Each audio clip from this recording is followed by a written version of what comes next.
Community customs are where I invite 6 improvement-focused PvP players, spectate through their gameplay in custom matches, giving constructive feedback and praise on individual and team play in an inclusive and casual environment. So we're just trying to help people get a little bit better at the game, share that experience, you know, share that love, try to give people confident in their gameplay, you know, try to give people a great framework, right? A great framework for improvement. And so that's always been the goal for the last couple of years of doing this. And today we have DIFFIZZLE with us as well. The 7-star general. I don't know how many stars he's got on his collar now, but we got DIFFIZZLE as well. I also yo, what's up, Hi Geo? I saw you there as well, brother. So yeah, without further ado, we're gonna get into it. I don't think I've missed much. We can type in ! customs real quick. Hold on.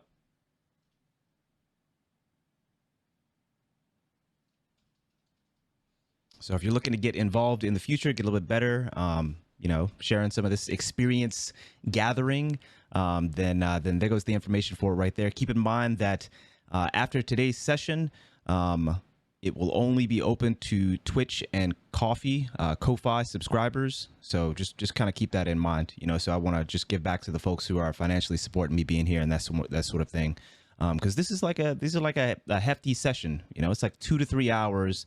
And you know, of kind of experience gathering, with, you know, the exact like same 6 people. So always try to make it, you know, nice and thick, and make sure that you know, I'm valuing people's time that end up coming through to try to gather some of this experience. And of course, you know, we've got great guests like DIFFIZZLE as well.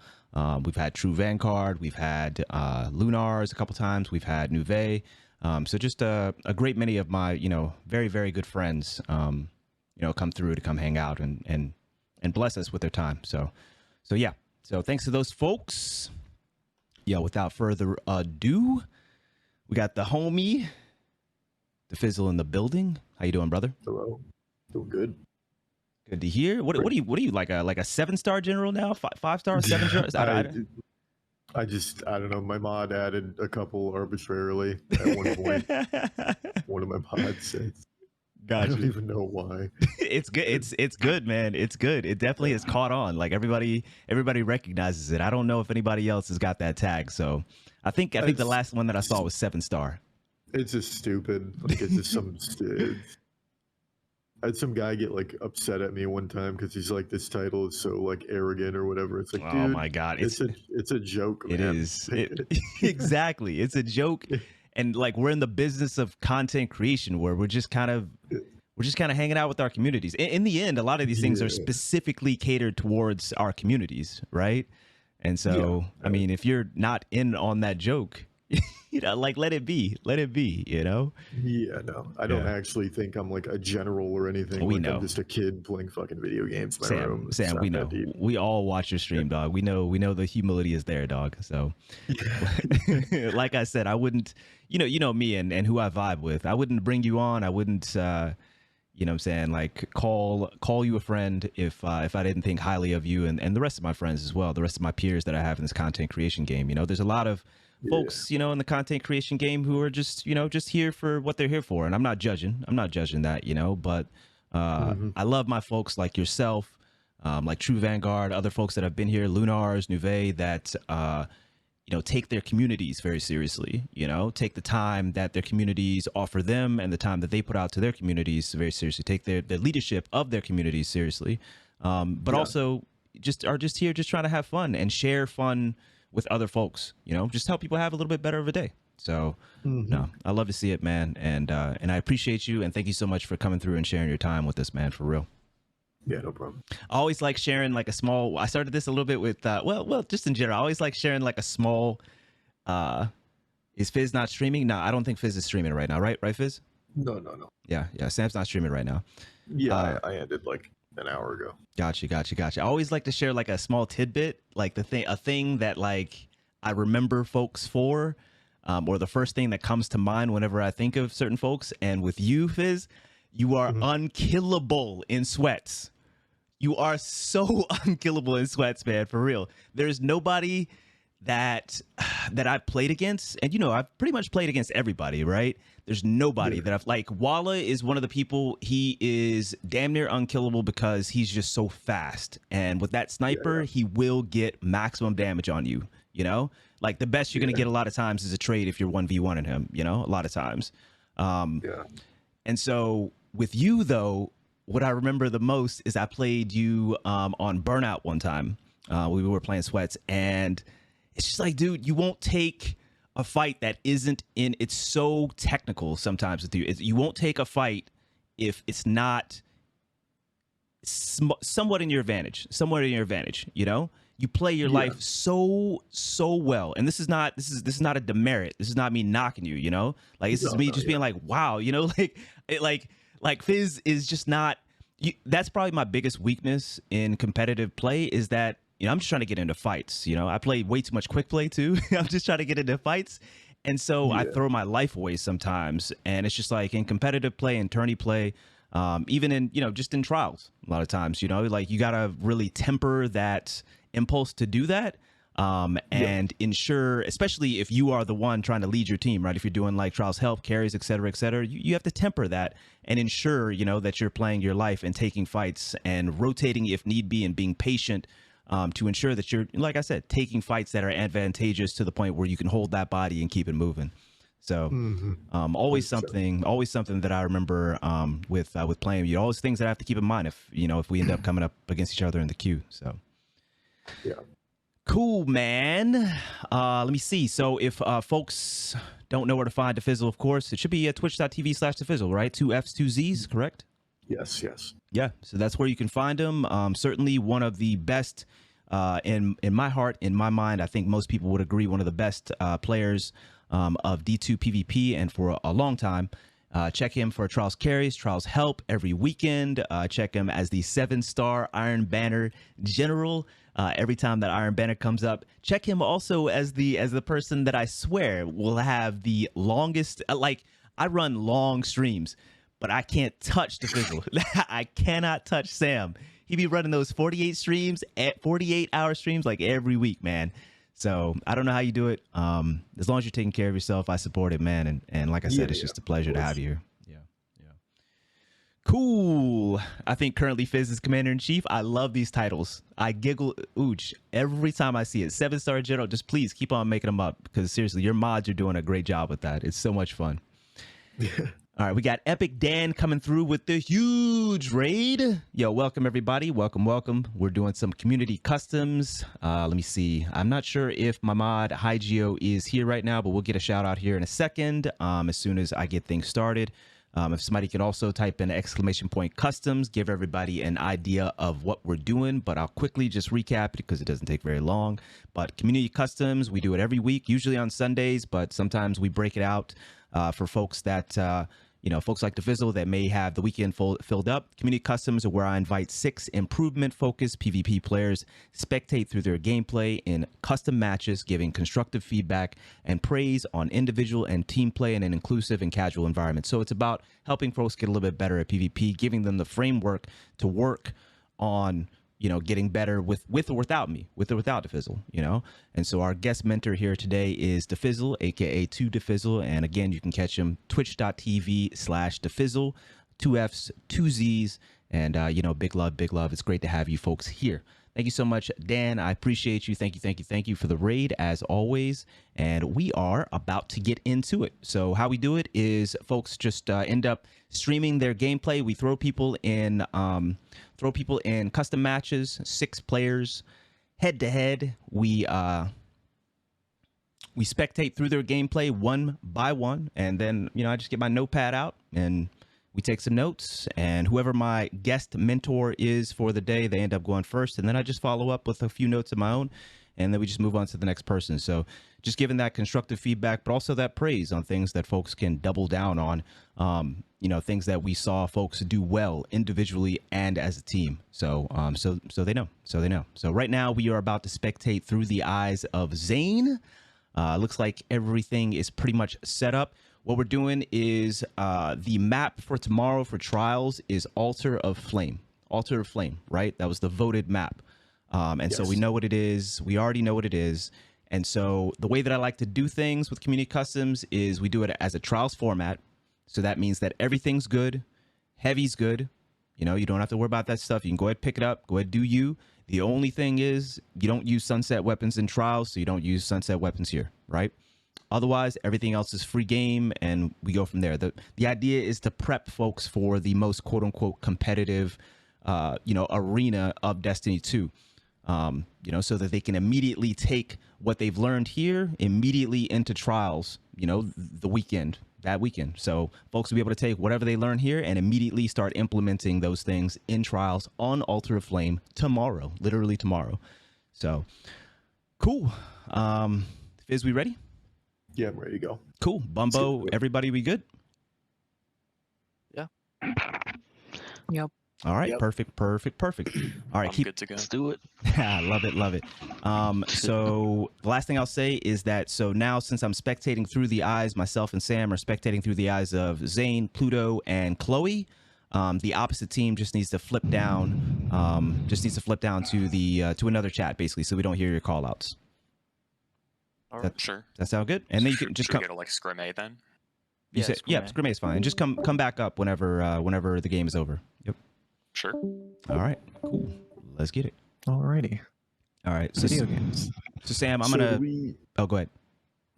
So we're not talking about things that are happening wrong, like as they're happening. We're That's keeping them correct. in mind. That's correct. Yep. I just write it down on my pad. Anything that I'm thinking of, anything that I want to add, and then we talk about it after the game so that folks can concentrate squarely on the game as it's happening. All right, so that's good. Cool. All right. Oh god, I have not played this map in Trials for a while. All right. So I'm gonna deafen, and then we should be able to hear everything through the stream itself here.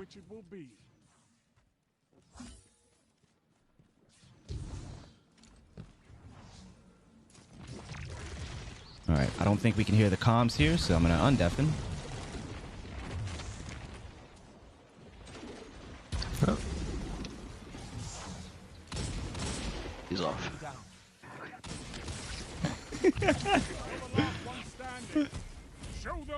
Somebody just blinked off the map. They think they have you. Crush them with their own arrogance.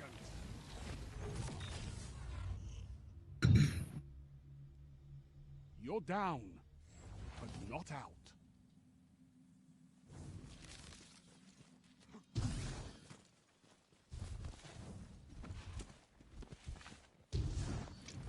Yo, Beacon. Body that one.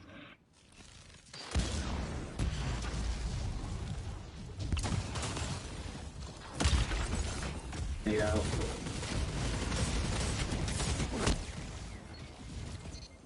Yeah, but there's a Wither Horde right there, Pluto. Opponent left. They don't stand a chance. Blink to the right. 1 minute left. Only one enemy remains. Don't let them catch their breath. Nice.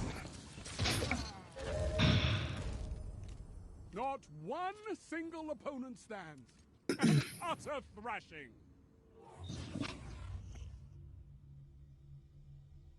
This tie won't last for long with you in the match, Guardian.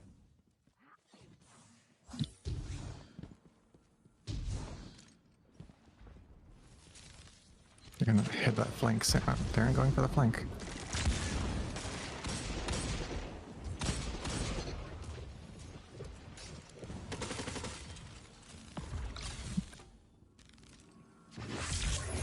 Getting hit.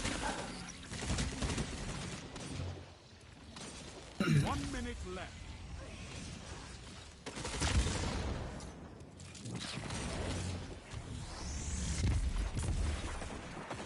Only one enemy remains. Don't let them catch their breath.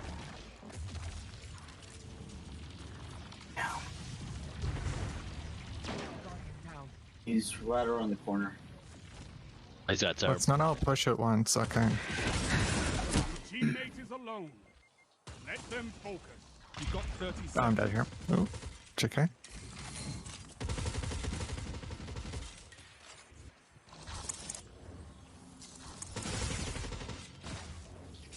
Damn. They think they have have you. Crush them with their own arrogance.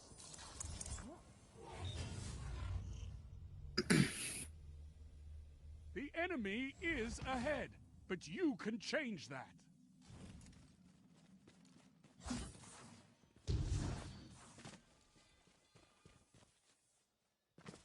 Shit.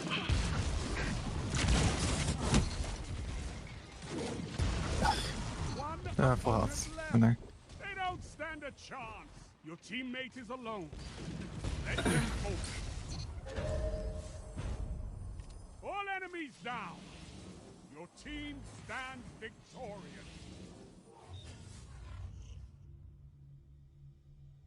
Time to turn the tides in your favor. Doing anything. No, already setting out with a horde. They're coming through dark. That top bit, someone's there. Yep, 2 wither hordes out. They don't have multiple wither hordes, do they? Up. It's just up one, seven. right? Yeah, they healed. All 3 there. Building behind us. Push them. I needed to hit that. minute left. Guardian down. Yeah. You're the last one standing. Show them what one guardian can do. You're all down. That's all right. Stand up and fight again.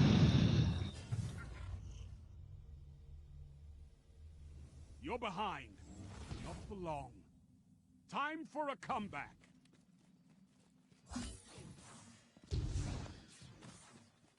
Saw that coming.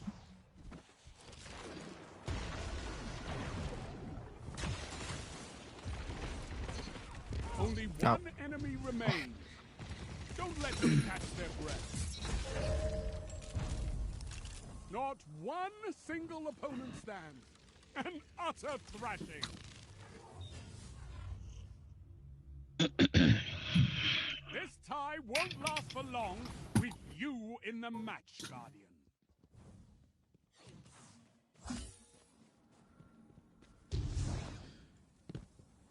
I'm gonna peek the left flank. Oh, they're big pushing. One.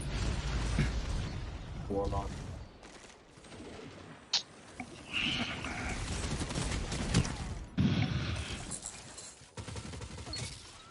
One minute left.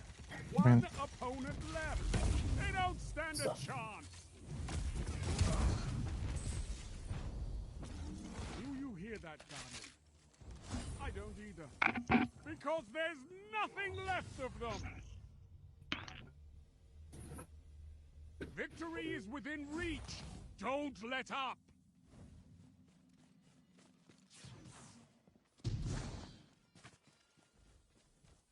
That was a good bounce. Oh, almost made it out. I'm trying to put the roof down for you, Nice. They're split. Yeah. Good try.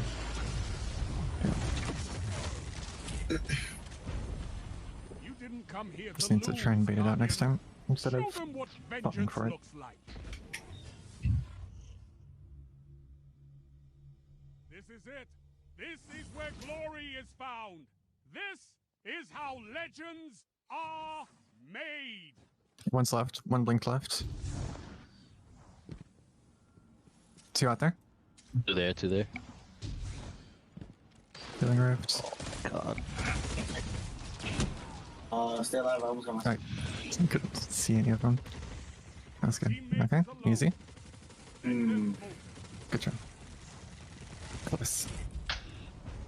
Failure is a lesson, Guardian. Study it and try again. Defeat isn't the end, not for you. Yo, that was a close game. That's what I'm talking about. First game, that was a That was- close game. Went back and forth too. Yeah, I know. I love That it, was dude. Very close. Yeah, that's just the way I like it right there. That's just the way I like it. Cool. All right, everybody That bow should be is back scary. up. Yeah, which bow were they Yeah. using?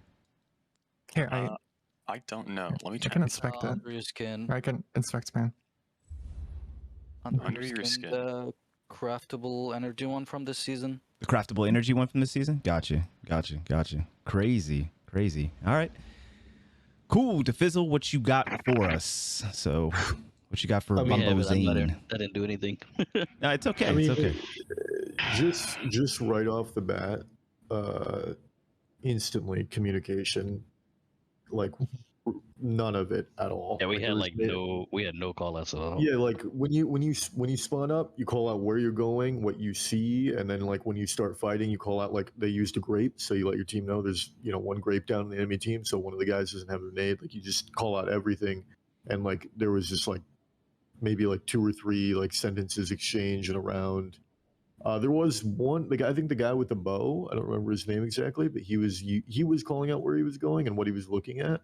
But those are important things and habits to develop, is to communicate to your team, because information is a very powerful weapon, especially in game, because if you're utilizing that and the enemy team is not, oftentimes you're going to win because you're going to be able to, coordinate and collaborate plays together.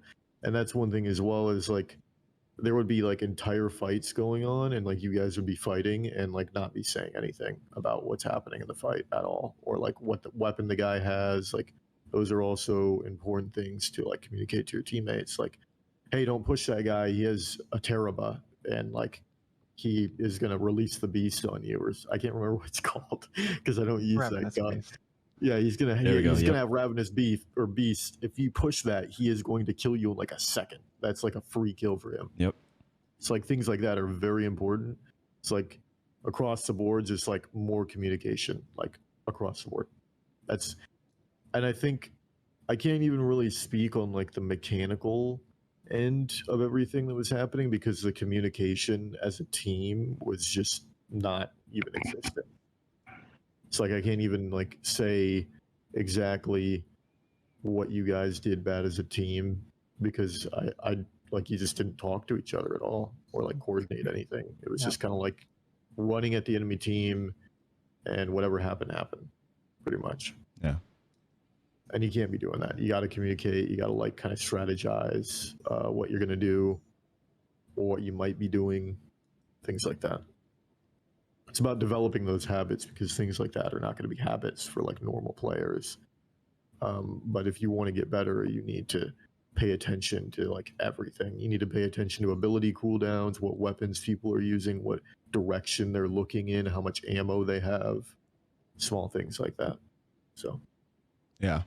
And I'll go ahead and add on that. So, DIFFIZZLE, did you have anything else? no, that's it Okay. for me. I'll go ahead and add on that in a couple different ways. So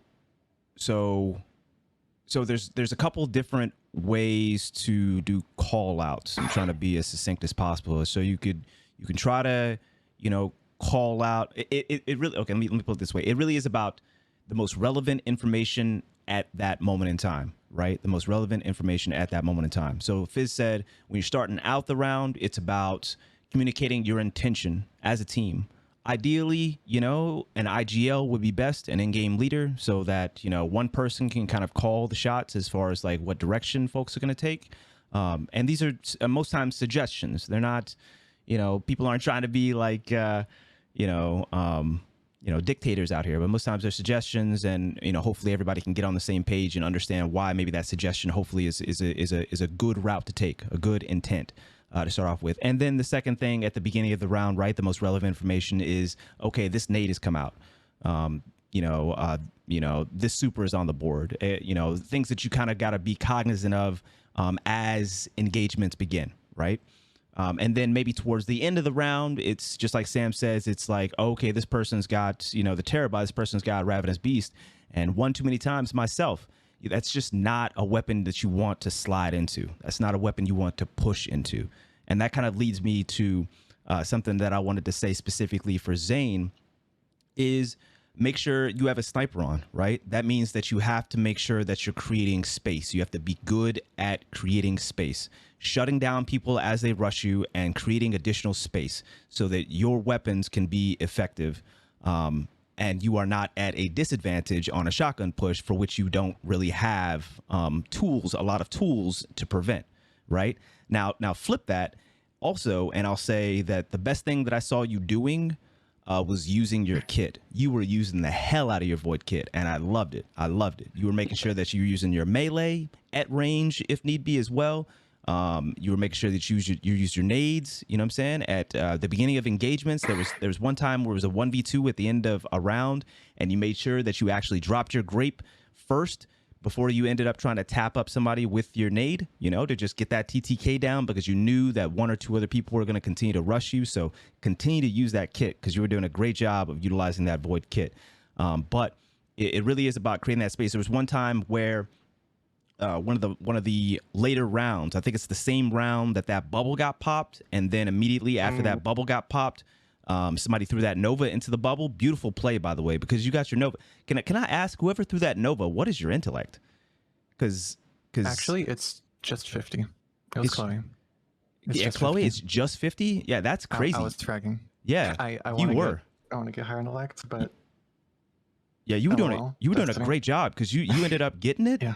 Like right as that, and that, you know, that bubble is tier 5. That's the fastest charm, and that thing comes up fast. And so, and you got your Nova literally right as that happened, because I saw it pop up, and I was just like, "That's beautiful. That's beautiful." So great job on that. But back to Zane, right before that happened, you ended up dying, right? And the reason why is because your two teammates were up in the center of the map, right? Up in the center of the map, and you were still on corners in the back, which is, you know, not a bad snipe spot per se, but you had nobody to help protect you in like close quarters, and you were on corners basically. And so at that point, I think one player ended up coming behind you, and then the person that had the terror bot was in front of you basically. So you slid the corner right there, and right on that corner was the terror bot. You tried to back up a little bit and immediately ran into the person and got shotgun from the back. So my point is two things in that situation. One is, you know, call outs are one thing, but also recognizing where you are relative to your teammates, particularly if you need your teammates to kind of look out for you in the close range, you know, because you're a sniper. You got to kind of just recognize that even without a call out a lot of times too, even though call outs should be there as a basic, you know, kind of like a basic thing. Recognizing when you're alone and when you need to rotate to the rest of your team is beneficial as well. And then number two, just, you know, making sure that you're creating space as a sniper to ensure that you're not getting caught on corners in close quarters against shotgunners and, you know, terror bot pushes and things like that is something you kind of inherently need to keep an eye on, basically. Something else that I saw as well is just continue to work on your sniping. Something that I have trouble with myself with sniping is that I want to drag scope. I want to drag scope a lot with sniping. And so if folks don't know what that means, you know, when you see an enemy in front of you and you're scoped in, you know, like you don't let your reticle, like your reticle isn't like, it isn't centered on the person, like, right? You're trying to connect the reticle to like allow the person to walk into the reticle, basically. I guess that's the best way to put it. So if you're looking down like a tunnel or something like that, or down like just a thin lane, just with like a doorway. A doorway is a good example. You know, if you're looking down a doorway, you literally have your reticle. You have your reticle on the doorway where they would actually approach, and their head comes into it. Now, drag scoping is that you have your reticle off of where they would actually walk into it, and you drag towards their head. You know, so it really doesn't matter where your reticle is. You just rely on it being somewhere around where they may be, and then you drag towards it, right? And so you just want to make sure that you're good at doing both of those things. But ideally, the best snipers are going to be the first way, right? Like having your reticle in good placement ahead of time, anticipating where their head is going to appear, and then, you know what I'm saying, just allowing them to just walk into it and having to make very minimal changes to where that reticle is in order to get that snipe onto their head, right? So I saw you do that in the tunnel, because there's only one tunnel on this map, so I assume you know which one I'm talking about. On the tunnel, Yeah. I saw you do that. The drag scope, instead, like The when two it's like rushed in right there, and I missed that one. I missed that shot on him. Exactly. And it's just like, you know, that's something that I'm not a sniper, you know, but that's definitely something I would have done because, you know, I sniped back in D1 where I had the reticle friction, right? So therefore I could drag scope all I wanted to for the most part. Somebody's mic is coming through really loud, by the way. So anyway, my point is, reticle friction, controller or not, if you're looking down at a doorway, it's probably just best that you anticipate where their head's going to be, try to avoid drag scoping, and just allow them to just walk into it and then just click their head once you see it. Because there's only like a narrow access point right there. They got to walk into it at some point as long as your reticle, you know, is at head level. Let me see. Loving all the SMGs. That's one thing that I wrote down. Let me see. Pluto, when it was a 1v1 back in Tunnel, that was a great push with your nade. You made sure that you got that 1v1. That's something that I love. I said I loved about DIFFIZZLE as well. It's just like you threw the nade just to overkill it, basically. Make sure that you won that 1v1, right? You threw the nade, tagged him with the arc bolt, and this was Squid with the Terabot, so that's dangerous. That's dangerous, right?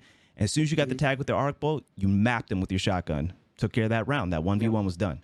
Beautiful, beautiful. Overdo it. Overdo it. Don't save shit for the next round.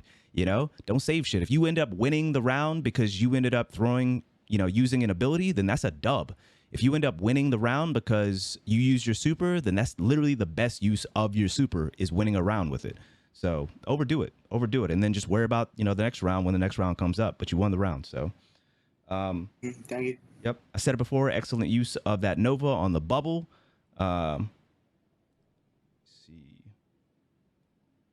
Oh, two more things, and I'll try to be as quick as possible here. Sometimes it's okay as a team, you know, to back up and rotate. Back up and rotate, you know? Fizz said it. You guys were kind of just like running in sometimes like chickens with your heads cut off, and then things kind of just went kind of crazy, you know? And then it was kind of a toss-up. Obviously, it was 5-4. It was kind of a toss-up whether you ended up coming out on top or not. And you guys got close, for sure. It wasn't bad plays, per se, in that game. It was lack of coordination. Sloppy. And it was sloppy. It was sloppy, exactly. And so sometimes it's okay to just be like, I see it in Fizz's stream all the time, where it's just like, no, let's just be patient. Let's just rotate. Let's just go around this way real quick, and let's just reset. It's okay to reset. It's sometimes frustrating, you know, to have to continue to do that, but you're looking for the best possible team advantage so that you can enter those engagements. That's the idea. And sometimes you guys were putting yourselves in situations that were not to your advantage and then committing. And that was just a bad look. And you ended up losing most of those rounds that ended up happening. So just keep that in mind. It's okay to rotate as a team. So somebody call that out. And then as a team, you guys go ahead and rotate and reset so that you can get, you know, like a more or at least not be at a disadvantage in those engagements. And then the last thing is somebody called it out, you know, going against Squid, which again is one of my things, one of my weaknesses as well. Going against Terabos is just like, don't go with them one-on-one. This is just a general thing, in like, period. Doesn't matter whether they have a Terabot or not. If it's like a 3v1 or a 2v1, especially if it's 2v1, don't go at the last person by yourself. You're giving them the opportunity to drop you and take 1v1s instead of using your numbers, using your advantage. And so somebody called it out against Squid, you know, and it was just like, yo, make sure that you don't go at them 1v1. Make sure you don't, you know, let's not go at them one person at a time. That's exactly what happened. And Squid ended up pulling up that round, one by one. So use your numbers to your advantage. Otherwise, there's no use in having a 3v1. There's no use whatsoever, because a strong player is going to try to take advantage of that. And a lot of times they do. So. Cool. Does anybody have any questions? I do. So you say create space, right? But I'm like trying to stick with the team at the same time and then create space. How exactly does that Coordination. work? Coordination. You know, your team needs to recognize that you're the sniper. That's a lot of times is the entry fragger as well. You know, so the idea is the sniper wants to get out their snipes ahead of, like, the snipers are literally the most powerful tool in elimination format. Literally one hit kill at infinite range. So the idea, especially on a map like this, is to well, not necessarily especially on a map like this, but in general, because this map actually does provide a lot of rotation angles for folks to just get primary picks off the rip. But the point is, in general, your team recognizes that you're the sniper, recognizes that, you know, you need to be protected to some degree in close quarters, even though you should be, you know, ensuring that you're creating space yourself so that they don't have to do as much work. And your team also needs to recognize that you need to get your snipes out. And ideally, you know, like I said, the sniper is going to be the person that gets that entry frag. So So it's coordination. Team coordination is really what it is. And then on your side, it's about recognizing that you need to be in places that allow you the space to avoid close quarter encounters with shotguns, etc. Gotcha. Cool. Okay. Does that answer your question? Yeah. Okay, Sam, that sounds about right. Yeah. I think one thing as well is like that I forgot to mention was the importance of like calling out abilities and everything is like we had there was a guy that had Archstrider at the end, right? Like literally at the end of the game. And you guys could have played around that, and like you could have rotated, like you could have waited to get that Archstrider and then played off that Archstrider, like. And I think one thing he was saying as well is like when you're sniping, you want to kind of predict, but just in general, you want to predict. And when you're sharing information with each other, it's a lot easier to make predictions about what the enemy might do. And when you're like the information, like what abilities they have, that gives you a lot more insight on those things. So like if you know they don't have a grenade or they just use their class abilities, so they're not going to have a shield, or, you know, you kind of know what to anticipate from them more. And that's kind of what you want to go into your engagements thinking about is what is my enemy capable of? What can they accomplish? And what do they have in their toolbox, per se? So that's another reason why communication is so important, because it allows you to predict your enemy further, which is, in my opinion, the best way to play the game is from a prediction standpoint rather than a reactionary standpoint. 100%. It's easier to predict something, and you know it's tougher to react. Yep. So. I talk about that all the time. People put way too much emphasis and way too much like importance on, man, my reaction time. Look at this person's reaction time. Look at this person's reaction time. You know, and it's just like, well, yeah, that's great, you know, but even the best players can benefit from simply not having to 100% rely on their cracked reaction time. You know, if you can anticipate what an enemy is going to do farther and farther out, you know, then that means you have so much time to react. You know, so much time to react. You don't have to rely on twitch reflexes. You can literally see where they're coming from and be ready, set up for when they push that. You know, so it's really is about like recognizing patterns in people's gameplay, both individual gameplay. You know, so say for example, if I'm facing DIFFIZZLE, maybe I might know what he's going to do because I watch him so often, a little bit more, or just in general, like Fizz said, it's just like. You watch a Titan and it's just like somebody calls out, they just use their shield. You know that there's a certain amount of shield cooldown. So a really great example, I'm going to try to be very quick about this, is Cap Point on Dead Cliffs last weekend. There were 2 people left and there were 3 of us. And it was tough because that Titan still had potentially a shield, you know, that gave him the overshield. And they were on the Cap Point. They were on the Cap Point and we were down in tunnel on Dead Cliffs. And so somebody called out that, yo, the Titan just used their shield. So that's the overshield and the shield, and we broke the shield, and that Titan is no longer going to have the shield in time to get like a really fast cap point. So they actually ended up backing off a little bit, and that Titan stayed on the point. I tapped that Titan once in the head for 70, and then I pushed him with the shotgun. Why did I do that? Because I knew that Titan did not have a shield. They were going to have to cower behind that box, and their teammate just dipped inside of ADOM, inside the building.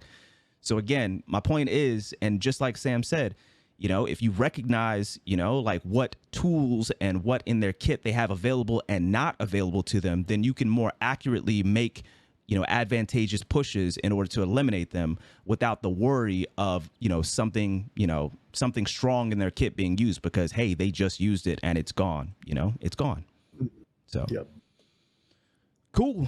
All right. Great job, Zane. We'll keep it moving. And it's first game. But that was a great first game, 5-4. Even if it was a little all over the place, it was a great first game. So cool. We will look through the eyes of Dovahkin next. Dovahkin, we go into Discord or is it Twitch or? Discord. Discord. All right. Cool. We will pull up Dovahkin's Discord stream. And we shall tip. Yep. Opposite team, whoever's not on Dovahkin's side, just go ahead and slide down to the other scrim channel.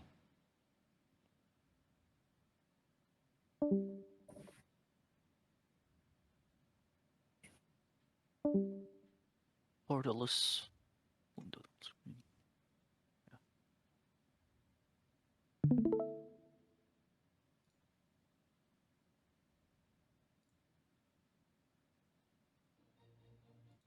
Okay.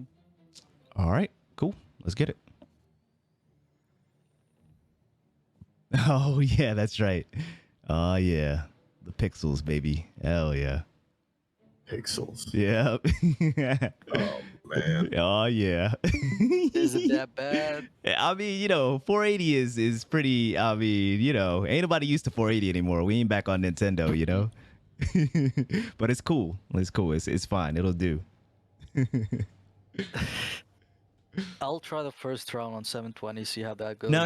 Stick with 480. Stick with 480. It's fine. It's fine. It's fine. We can see what's going on. It's not the greatest for content, but I need you to perform at your best, and this is just fine, man. It's fine.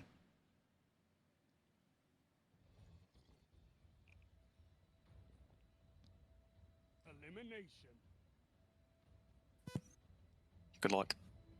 Yep. Support your fire team and educate your opponents on proper marksmanship. They're Yeah. all probably gonna be inside. I'm on B. They went outside. Yeah, they're outside. Never mind.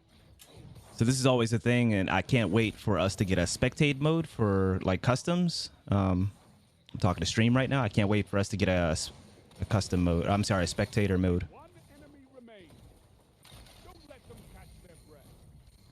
so that, you know, like we can have some better content for this right here. Otherwise, we kind of have to rely on, you know, everybody's setup for streaming. But it's fine. It's good. It's fine. You're ahead. Keep them sweating. Played my life. Okay. I'm probably just gonna go straight to assuming the they're tunnel going this to time. tunnel, Yeah. Okay, I'm gonna support you They from seem to like that outside. lane. Not Nope, they looking didn't like go. it. Okay. They're outside. Outside. Bow on top of the box, far out. They burn a nade. I'm one's- wrapping outside. Oh, I got hand cannoned. Okay. One blinked over. Blinked. Your teammate is alone. Let them push. Yeah, we got That's separated. unfortunate. You're all down. Okay, they're playing outside because of the SMGs, so we either Yeah. gotta play a slow for the cap zone or switch it up. I just swapped to a sniper. Time to Okay. turn the tides in your favor. I'm not. I'm staying on with her. at it. Or I'm staying on sub, but I might switch to a shotgun. Let's challenge him outside. Let's go all the way out. Let's see how that goes. Yeah, they're all outside. Group blink. Bodied one. Oh, One jumped over. bow is far outside. Got one. Another one on me. I'm coming over to you. I should have challenged. Was one. He's rezzing now. 1 minute left. Oh my. Nice try. I played that so bad. I played it worse. I played it even worse. I don't want to talk about that. no, I no. might I try the double primary. You're down. Not out. I switched on a shotgun to challenge the other hunter's shotgun. If they're gonna play outside, we have heavy. Yeah, just hold heavy. Yep, they're Yeah, outside. they're playing outside. They have one sniping that. Oh, You can grab it. I don't. Okay. I'm watching the flank. Dead. Okay. Warlock's low. I didn't No get a kill. shields. 1 minute. That's Rocket's okay. out. Nice pick. One's rotating behind us. I'm just winging them out. Where's the ghost? Oh, there it is. Nope, they rallied. Only one enemy Nice. remains. Don't let them catch They're their jumping over. Behind the box on the right. No, dude, they're one. Slid around right side. Again. Grab the res, grab the res. Now they're watching it. You've got 30 seconds. I should have barricaded. Who cares? Nice. Good Nice. nade. Everything you need. We almost messed that up. Yep. Yeah. Let's not talk about that. But we, Also, let's not I talk definitely messed it up. Void wall. That's wow. We have a tie. I switched to void wall because they might play it inside, but they're all committed. Okay. Let's go over here. Sure. Okay.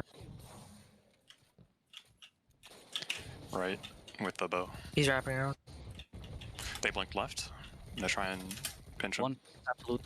Bows absolute. Right side. No, I messed that up. On your left flanking with the bow. Nice. Only 1 minute left. Shotgun blanked. Shotgun on that platform. Half health. Only one enemy remains. Don't let them catch their breath. Nice. All enemies down. Your team stands victorious. I'm lost on what to run. Just stick with what you're using now. Okay. Stick with what I mean, it's working. stick with what you're using. I'm at divider for Bumbo. I'm just gonna pop it as soon as I have it.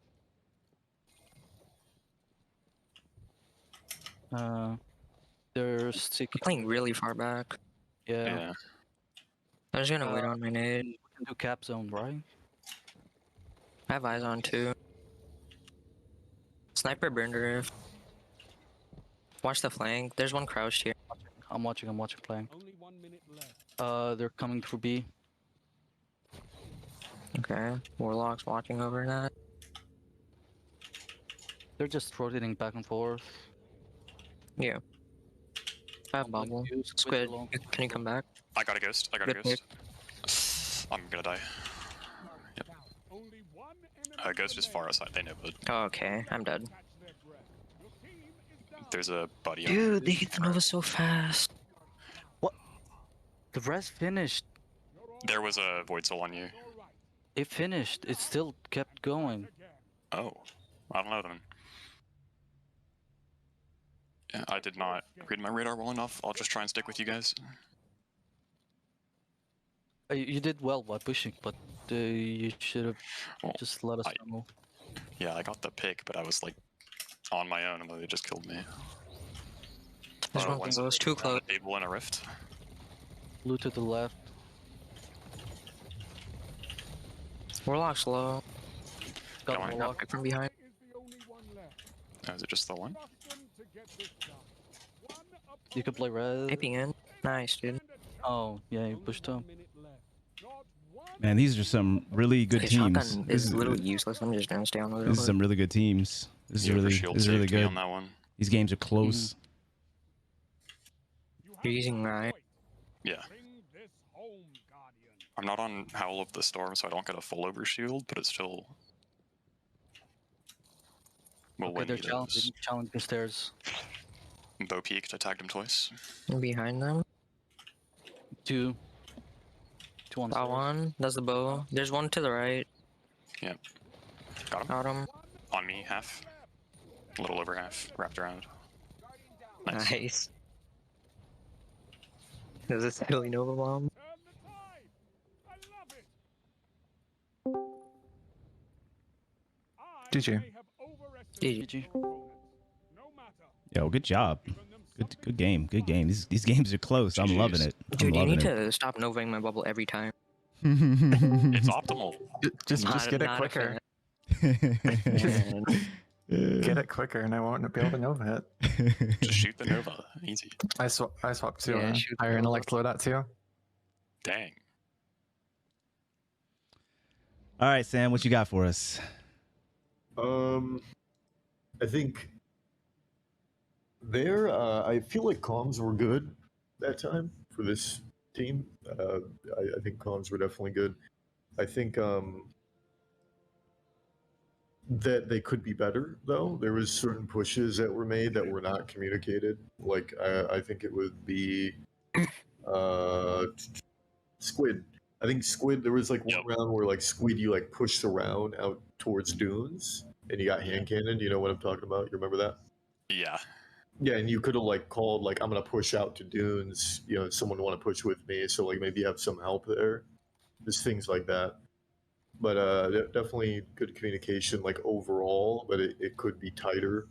And that's the thing I think with communicating in game is like disciplining yourself to like literally call everything and like make sure that everyone knows everything that's happening at all times. Like, and making that a habit, because that's the thing is I think a lot of people aren't used to like playing the game that way. They're used to just kind of like, you know, doing whatever, because most people just don't play it that seriously, which is like completely fine. But in terms of like learning things that will make you a better player, it's definitely good to get that communication down, because you know, that's one thing I don't think you can like develop. Like skill, I guess, is developed, and some people are born with skill, right? Like people have natural skill. But one of the things you can do that doesn't require any skill, I don't think, is just talk and call out what you see, stuff like that. Like if those like information and intelligence can completely outplay someone that is 100%. mechanically. So 100%. And if you're using information and intelligence, and then mechanically you're also good, then you know it's gonna be tough for people. So. Yep. A great example of that is a team that like picks up on a flank, man. I'm generally like an entry frag like flanker, you know, similar to Lunar's, similar to Kami as well. And it's just like a team that can recognize that flank is happening and instantly 3v1 and take care of that one person is crazy. That is the toughest thing for me to fight against, and we'll go down rounds because of it, and I literally cannot flank anymore. I can't do it. There's literally no way, just because that team is so in tune communication wise and reaction time, team reaction time, to just flip on it. And that just shows exactly what Fizz was talking about. So you don't have to be like, I'm not against even the most average player. I'm not going to win a 3v1 9 times out of 10. It's just not going to happen. So communication is going to win out on it. Yeah. It's just not going to happen, you know? So, and say for example, it's trade, you know, I end up trading, but I end up going down. Well, it's 2 people. If I'm on a flank by myself, they've got my orb and they've got the res. So it still ends up being like a 3v2, and I still ended up going down, you know? It makes no difference, basically. It makes no difference. So great point. That intelligence and communication a lot of times can overcome, you know, folks that are just relying on, you know, pure skill and pure mechanical skill. Great point. Yep. Got anything else, Sam? No, I think that's it from what I was watching. Okay. Yeah. Sounds good. 8 bits. That's what we're watching right now. A few things I'll add on to. So first, I'll start with like the positives to double down on. Loving the blink, man. Loving the blink. You don't see it enough. And although I will say it's not in the greatest position right now to be super competitive, like you'll never really see blink in tourneys just because of that. It's still something that can be used at, you know, almost the highest levels of trials, you know, like outside of like tourneys and like, you know, super high level scrims and stuff like that. Blink is fantastic, and I'm just loving seeing it. And I thought that you used it actually really well. One point, oh man, it was beautiful. Heavy round. You blink across the gap, see 3 people sitting in a rift. You use all your abilities to push them off after that blink to close the gap. So you take cover behind the right side, use all your abilities to push them off, and allow your teammates to get heavy. Beautiful. Like, absolutely beautiful. So great job with that. Let me see. Great call out to pull Squid back. That wasn't one of the like that time where Squid went down. Squid ended up getting the pick over there, in a solid spot. But obviously, like I wouldn't say that anybody did anything wrong per se. The only thing I would say that could have been improved upon was exactly what Sam said. Squid could have called out that they were pushing, and that they were that their intent was to get a pick on that side. That's the only thing. Dovahkin, you did a great job of recognizing that without even any call outs happening, recognizing that Squid was by themselves, and you know, both pushing over there and also, you know, telling Squid as well, because sometimes folks don't recognize that they're by themselves too, telling Squid, hey, you're a little far out or whatnot. So it was unfortunate that the Void Soul was there or whatnot, the Child of the Old Gods was there, and you weren't able to get the pickup, but you guys didn't necessarily do too much wrong there. It was really just about Squid letting folks know what their intention was, but ended up getting a great pick, and it was close. It ended up coming down to a 1v1, and the Void Soul pretty much like got you killed right there. So that kind of leads me to the next thing is the Void Soul. You got to knock that out like 100% of the time before you do anything else. And that's what's the most annoying thing about Child of the Old Gods is it's just you have to take care of it. You know, if you're within that radius, or an objective that you're trying to access at that point is within the radius of that Child of the Old Gods, you have to take care of it. It's so annoying because there's literally nothing that a warlock, I'm trying not to rail on it, but there's nothing that a warlock has to do besides put down a rift in order to get that void soul up. And then it just travels like super far, and it needs to be addressed a little bit. But nonetheless, keep that in mind. That has to be the priority. That has to be the priority. Could definitely use more accurate location callouts, something that I'm pretty good at callouts. I will definitely say I'm a pretty good person when it comes to like IGL and callouts, but like Sam just said dunes, and I'm just like, where the fuck is dunes? So it's something that I can improve on myself as well. Location callouts. You say they're absolute, you call out where they're absolute. Absolute means virtually nothing when the rest of your team doesn't know the exact location of where that enemy is absolute at, so that they can tap him up and slide that corner, basically. Because that's what absolute tells your teammates, is that they can get super aggressive because they know that a few taps and that person is dead, meaning they can slide out from beyond cover, et cetera, et cetera. So that's what it means. But they can't do that without an exact location call out. Let me see. The last thing I'll say is sometimes, like, there was that round that you guys almost lost versus the person that had the bow. You almost lost it. And what happened there for me, for you, was that you were blinking around. And sometimes it's just as important to just hold, especially when you have the advantage in numbers. You don't have to like go from one cover to another cover to another cover. They're the ones that are at a disadvantage. They're the ones that are locked down back there. So sometimes it's important just to hold a corner, hold cover, and coordinate slowly with your teammate. To make there's no rush sometimes. Coordinate slowly with your teammate to ensure that you guys get maximum damage and that nobody goes down. Because again, once one person goes down, that ends up being a 1v1 for the next person. You lose your advantage in your numbers. Hold, grab cover, let them peek.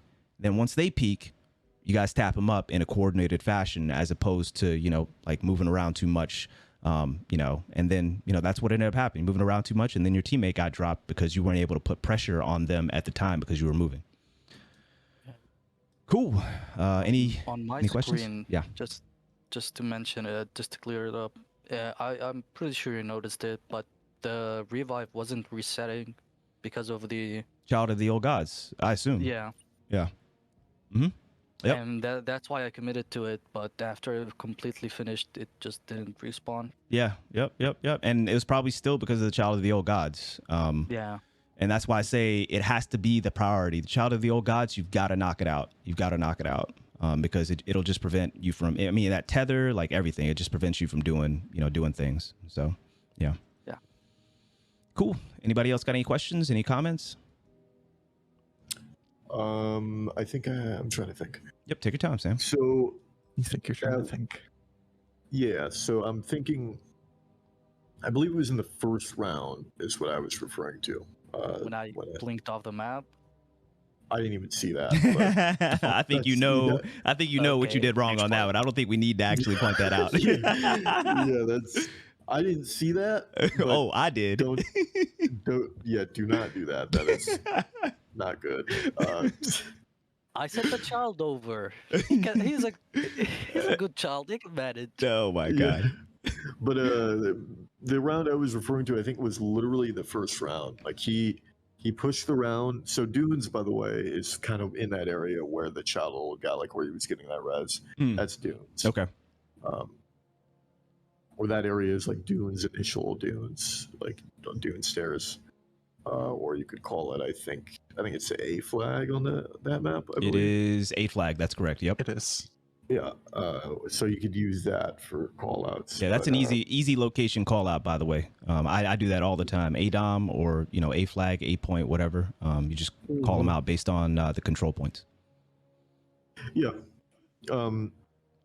But he just like pushed out. But one thing as well is like, I guess you could have an IGL, right? Like if you have one person in the game that can like really call out really fast, or just like really kind of control the game and like give you all the information, that's really all you need. Like you don't need multiple people doing it per se. Yeah. You just need like someone that's very good at doing it, and you'll be fine pretty much. But obviously having the whole team, and the reason I'm saying that is because like, you can ask like, okay, we're going here. Like, let's say we're going B. Someone strays off on their own. You tell that person they're alone. Like, you know, and that's just like in terms of high level play, communication and teamwork is like the most important thing. Like, despite anything, like even if the other team is better mechanically, I mean, it happens all the time. You know, there's times where I match stack teams or other streamers match stack teams and they're doing a carry and they pull it together and get the win because they communicate and work together.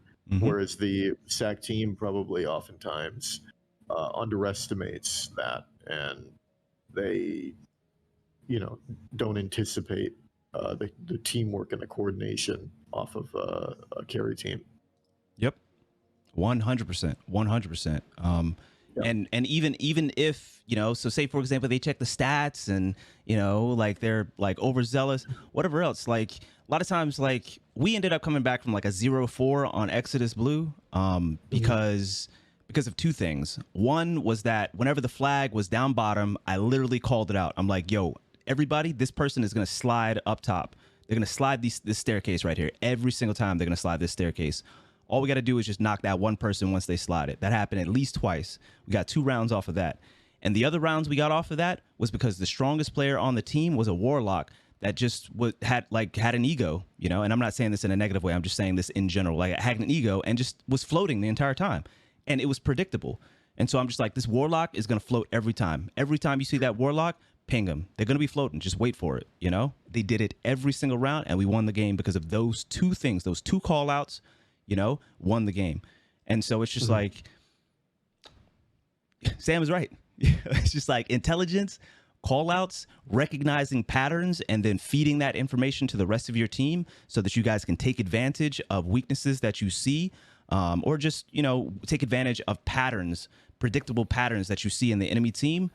It will take you so incredibly far against teams that are substantially better skilled than you overall. So far. So until the rest of your skill catches up, mechanical skill catches up.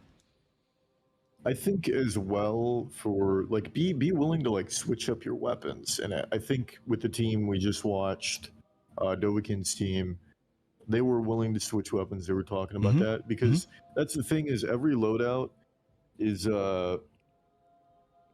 every team's loadouts and like play style is going to be different. And to be quite honest, like sometimes what you're using is not going to be effective. Yep. So you have to be flexible in terms of like the way you play and what you use while you're playing. Yep. So be mindful of those things. Like if you find like, oh, I'm sniping and I find myself just getting aped and not having any opportunity to pick, and either that or like, you know, I'm sniping and I'm just not getting any picks ever, you know, take out the sniper. Use something that's more helpful to your team because quite frankly, if you're not hitting snipes, you're not helping your team at all. You're just dead weight at that point. Exactly. You gotta find some way to make yourself useful. Otherwise, you know, you're gonna keep like being that one that like is not getting anything done. Yep. And then the rest of your team has to cover for that. Yeah. Completely agree. And the last thing I'll say is that, you know, that's you know, I talk about my weaknesses here. You know, we always trying to stay humble. One of my biggest weaknesses is I'm not flexible when it comes to loadouts. Y'all know that. Hand cannon, shotgun. Every once in a while, you'll see me, you know what I'm saying? The last time that I played Dead Cliffs, I think I chose to play a sniper the entire weekend, but otherwise, hand cannon, shotgun. And sometimes that ends up not only making us lose games, you know, because I'm not being as effective as my team needs me to be, or, you know, it just makes me, you know, go even or even like slightly negative, you know? And so like the last video that I posted, I think on one of the last highlight videos I posted on YouTube, somebody literally commented in there. They're just like, man, your teammates just carried you, you know? Like we won the game 5-4 because I posted that video because of call outs, you know? I don't care if I go even or negative when, you know what I'm saying? Like I'm contributing. The point of that video was that I contributed via call outs and hyping up the rest of my team. And then my buddy Instinct ended up pulling off a fantastic like 13-6 game, great snipes, great picks. But in the end, it was my call outs on that last round that ended up getting us. That was the same game that I was talking about. Like I ended up going through, recognizing that I got 70 on the Titan, jumping over, shotgunning him, trading, you know, but it was a 2-1 and we had cap point and we ended up winning the game because of that. And so like, you know, yeah. Yeah, exactly what I the best think- players. The best players will be flexible. Exactly what DIFFIZZLE says. It's exactly what DIFFIZZLE says. I think my issue is I'm too flexible. You're too flexible. I will go through 9 or 10 loadouts in a control game. Yeah, there's just there's because- definitely a Yeah, sweet switching too spot. much is There's definitely a sweet spot. Yeah, so like for me, let me explain what I do. Okay. So let's say we start the game. It's on Altar of Flame, right? The enemy team is in their spawn. They're on dunes. We're spawning Tetra's side. So I push the B. I'm on B ramp, on B in that area. The enemy team's just not leaving their spawn. They're in the back of the map with like DMT, pulses, snipers. So then what I do is I usually will have either in my energy slot or kinetic slot, I'll have either one pulse, one scout, or one SMG, and I hot swap to those if I deem the occasion necessary. And those weapons that I have are most effective at very long ranges, where a team sitting in the back of the map would suffer very much from. So that's more what I'm referring to as being like flexible, is like not really so much changing your loadout or even really your play style, just like kind of fine tuning your effective ranges. So like I use a hand cannon and shotgun normally, but if I see a team playing really far back and I notice I have enough time to swap a weapon, like just go around the corner, swap a weapon really quick, come back around the corner, then I will do that, because not many people do that. It's something that's very underutilized by a lot of people in the sandbox. Yeah, and if you're doing it mid engagement, exactly what Sam is saying, you take them by surprise 100% of the time. By the way, people just don't expect you to do that stuff. Because I think people just don't expect you to be trying that hard. Yeah. Like to think like, okay, this guy's like all the way in the back. I'm gonna put on a scout and scout rifle him while he's like sitting there just. Yep. Do what I mean. Yep. And one egregious example, I'll say this because I don't want y'all to do this, especially against me, because I'm gonna get upset about it, but one egregious example happened this weekend. Like, we lost a game because like a Titan was starting out with Lawrence, burning the ammo and immediately swapping to Le Monarch. It was the most annoying thing I have ever played against on Dead Cliffs. It was hard. We played it like, I think I saw the stats at the end. They got like 4 kills with Lawrence and 4 kills with Le Monarch, and then one kill with a linear fusion or whatnot. It was insane. I could not believe it. I'm like, you are trying so hard. I'm completely okay with losing this game. I'm completely okay with it. I've had teams do that too, and I just want to choke them so bad. Like, just want to Yeah, it's like you're using Lawrence, and then you swap to Lamar. Yes. Okay. This is like borderline a war crime. Trials needs to be locked loadouts, bro. It was crazy. It's whatever, man. It's a video game, but it's just frustrating. It's frustrating. Because it's like you're using one of the best weapons in the game, and then you swap to one of the best weapons in the game. Exactly. Yeah, it's crazy. So, exactly what Sam said. It's super frustrating, but do what you got to do, man. In the end, like when streamers say, yo, they just wanted it more. Legitimately, sometimes folks just want it more, and that just is okay. That's okay. It is what it is. I think for me as well, or just what I'm trying to say is like, use everything you can.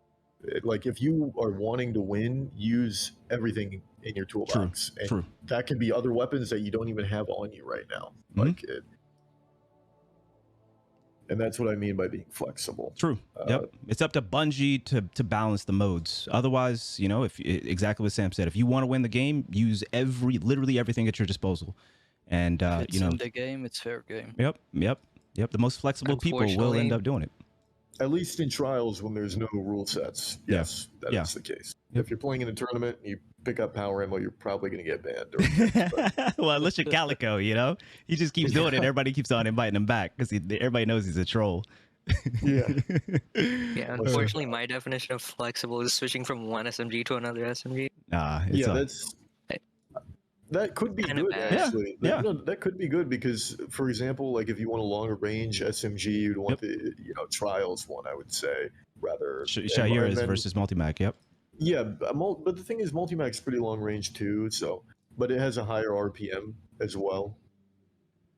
I don't know. It's The but only yeah, time, sorry, go for it. I usually just change SMGs depending on whether I want Witherhood or Dead Messenger. Yeah, Fair enough, yeah. but, That's fair. Yeah, That's fair. A really good example, and I want to keep it moving. The really good example is a 140 RPM like hand cannon versus a 120. You know, 120s are going to have that greater range, and a lot of people end up pulling them out if they still want to use a hand cannon, but you know, people are sitting back a little farther, right? So that's a good example right there. Cool. All right, let's look through the eyes. Yo, good job, Dovahkin. Great discussions. Great discussions. Let's keep it moving and let's look through the eyes of a baby Pluto. Baby Pluto with the Arc Strider. And Pluto, I think you gave us your link. Is that correct? Yes, sir. Yep. So twitch.tv/Baby Europa. Mm-hmm. Yep. Or is that in the scrim? Yep, it's in the Scrim channel. Yep. Yeah. I see it now. Cool. All right. Let's get it going. Opposite team flip down. Let's go. Yo, good discussions today, chat. Good discussions today. Welcome everybody. It's good to see you. You know, thank you so much for all the follows. Hopefully I didn't miss any like subs and you know things of that sort. I don't like to miss those things, but it's great to see you. And I apologize if I missed something in the chat. We're just, you know, super focused on this and making sure that we're helping folks out. Oh, I will say as well, if you have anything in particular for me, just at me so that it highlights it, and I'll be sure to catch it.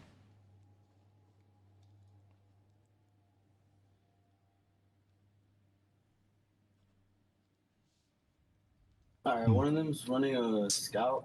And I am. Yeah, Witherhoard Shayers, one, Astral Traba. Night Watch, Rapid and Explosive. That's going to be a flinch monster, and then Dead Messenger. Hopefully they won't be able to use. They won't be able to. I think they're gonna have to sacrifice using Blinker, using that Scout a lot to make that loadout work. I'm just going outside again. Sorry? All right, man. I'll take your lead.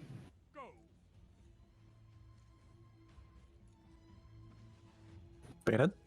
Nice. Here, get this guy on the left. Damn. Nice. He fell off? Honestly. Literally? Yo, did Dovahkin just blink off the map again? Yeah. Damn. LOL. Alright. I'm on B. Just choked a bow shot. I'm gonna. One flanked around. Turn around. I just bowed someone's leg. Wrist runner, huh? Two over here now. Tagged. Oh, that's a fucking Witherhood shot. Oh lordy. I'm scared. Dude, I keep trying to swap off my bow too quick. So calm the hell down.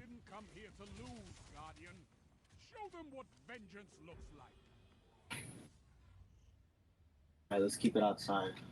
We have a tie. Or maybe don't push all the way. Wait for the one to flank inside. Yeah. Yep. Looking at heavy right now. From there. There was the Titan out One here. left. The Ice Titan. I'm very low. Okay. Low. Down low. Dude, nothing connected. Okay. Is that a risk runner? Yeah. Alright, take off arc. That was that risk runner. Yep, no arc. No risk. No arc. Yeah. Also be careful of your arcades and melee. Match isn't over yet, Guardian. Rally and fight. I'll play that tunnel. Strategy in action. Time to counter. Any Witherhood shots over here? Thank you. I got out. Alright, peeking. That's second Witherhood shot. What is that bounce? Holy shit. Okay. I'm rotating back. One in Team tunnel. this guy in here. Tagged Yeah. him. Nice. I'm weak. Rocket. What? Oh, didn't whiff. Yeah. around the corner. Dead messenger. Insano, he's got a barricade up. Getting res. Yeah, On me right now. make a try. Bad push. Wait, so they... Beautiful blink. Is that Dovahkin that swapped to... That was No, a no, it's corner. beautiful blink. 'Cause That they was already a swapped beautiful off. blink. Oh, they swapped again. Hawkmoon.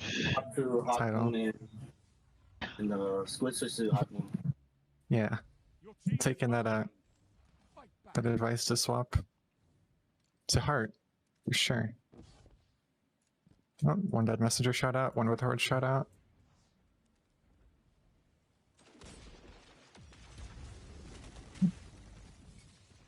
Just gonna back up. Back up. They on B? Yeah, they're in B, right? Oh, one's on the outside left. Tagged him. One right, one outside right. Oh my god. Devour. We win this? Maybe. Maybe not. No. Yeah. Trust them to get this done. You didn't come here to lose, Guardian. Show them what vengeance Okay. looks like. I'll put on a shoddy. I can't. Shoddy and pulse. Yeah. I can't hit any snipes. Hope we get ammo. Guardian. This round I'm just gonna to you. wait for that. Yeah, wait for the GL shots to go out. Yeah. Looking left. Okay, another where the horde shot out. Another one mid. Yeah, there should be one more dead messenger. Here, break out that barricade. I'm very low at the moment. Honestly, I lost track of. Oh, that was a bubble. Stand a chance. Only 1 minute left. My Nice. res is clear. Yeah, I'm holding this res. I got the rest. They're gonna wrap around. No, they didn't. Okay. They're just sitting Still one. back. Maybe wrapping now? They rep. They rep. Alright, here we go. They might be waiting for super. Chill here I'm for a not gonna minute. get mine. He's on me. Did it again. 30 seconds remaining. What's this dude's name? Where's this? Squid. Take through it. Just gonna build super. Just jumped off. Smart. They could have done something on point there eventually. Not one single opponent stands. An utter thrashing. 50 ant. Okay. They do have bubble. If they pop it immediately, I'm not going to be able to counter, but if they don't, I might be able to. Where's Dude, he at? On B? Yeah, they're on B. Pushy.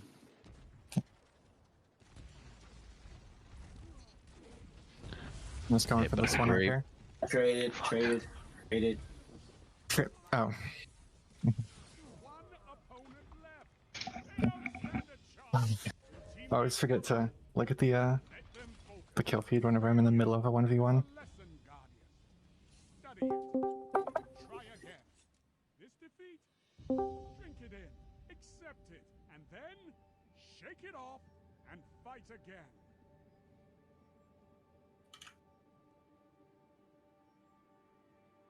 So, All right. Hello. All right. Runner. What you got? Uncle man. What you got for us, Sam?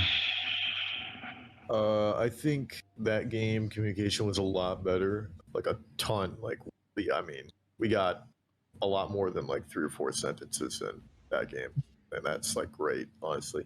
I think as a team, though, I think Snowy was kind of carrying the comms, and it's a team effort. Like, you guys got to all put in that effort. Like, call out what you're doing, what you're seeing, any information that you can. Obviously, you don't want to call out the same information, but everyone has a different perspective and a different set of eyes. So I think, but big improvement from the first game in terms of communication. So that's good. That's good that like you're already like kind of attempting to make those habits happen, where like those call outs are being made. Okay. Yeah. Let me see. For me, let me see. All right, let's start with a couple good ones. First round, great second kill with that shotgun. Just great awareness to pick off. So you got the first shotgun kill on the outside of the map at B-Dom, and then you immediately saw the opportunity to push directly into that second one. It was definitely risky as far as like a CQC fight, but you know, you ended up pulling it off, and I thought that it was just good awareness and a committed push. You know, we talk about it all the time here, where we're just like, it's a lot better 9 times out of 10.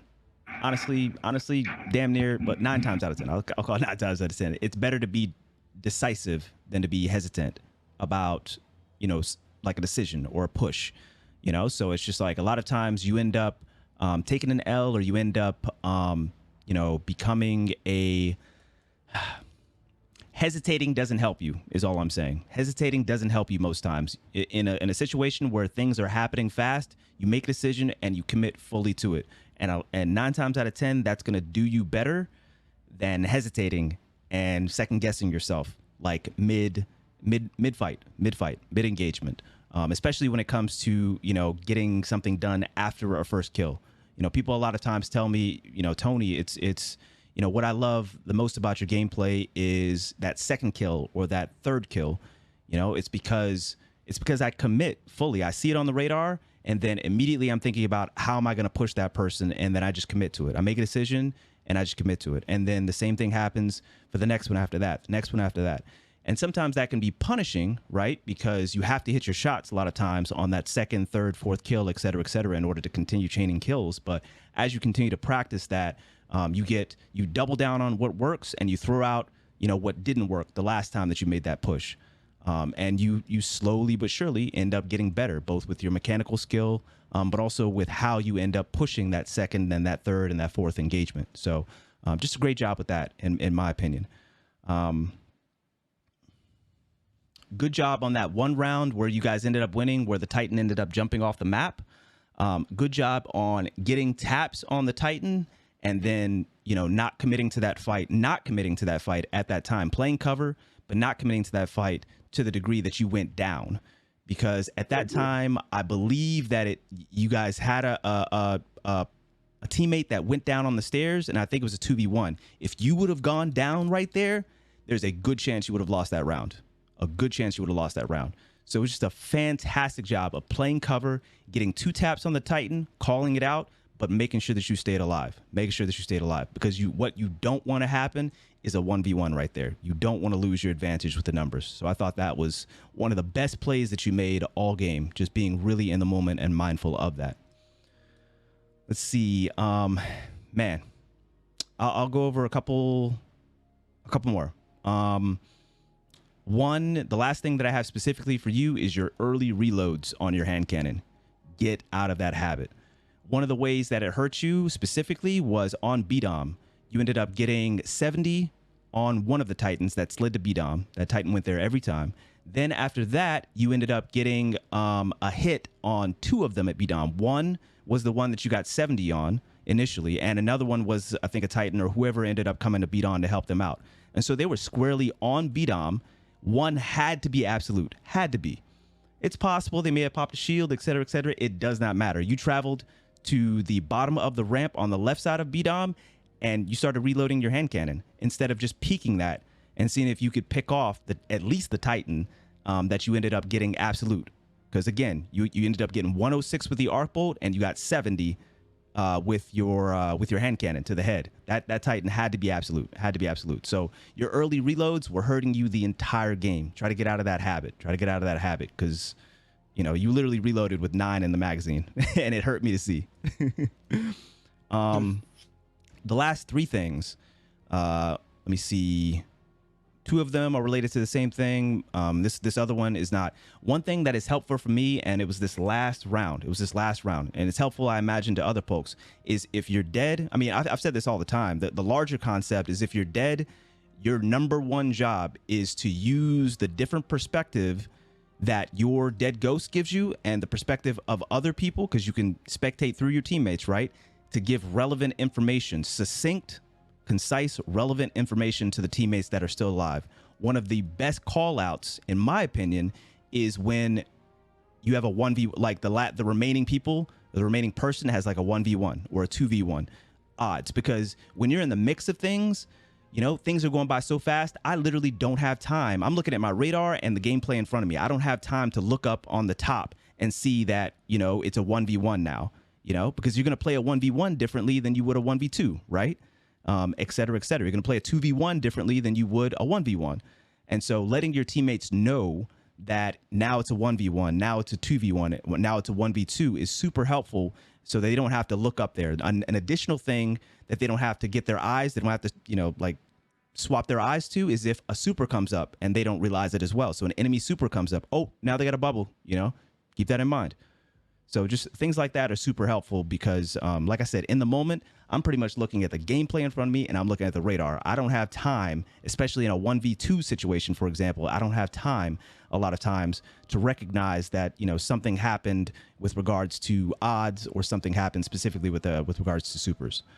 The last two things are kind of related to the same thing. The reason why you guys lost that game is fairly straightforward and simple. You guys continued to try to lock down an area and they just surrounded you. That happened almost every single round. You guys ended up pulling out a couple rounds, but the rounds that you lost squarely were because you tried to lock down an area and then they just surrounded you. You know, a Titan came up behind you with an SMG and then somebody was in front of you, two were in front of you or something like that. So two things I'll say is recognize as a team that a split is happening. When you recognize that, somehow, either through an IGL or otherwise, you have to coordinate as a team to figure out who you're going to engage with. Are you going to engage with the one in front of you or behind you, or are you going to engage with the two?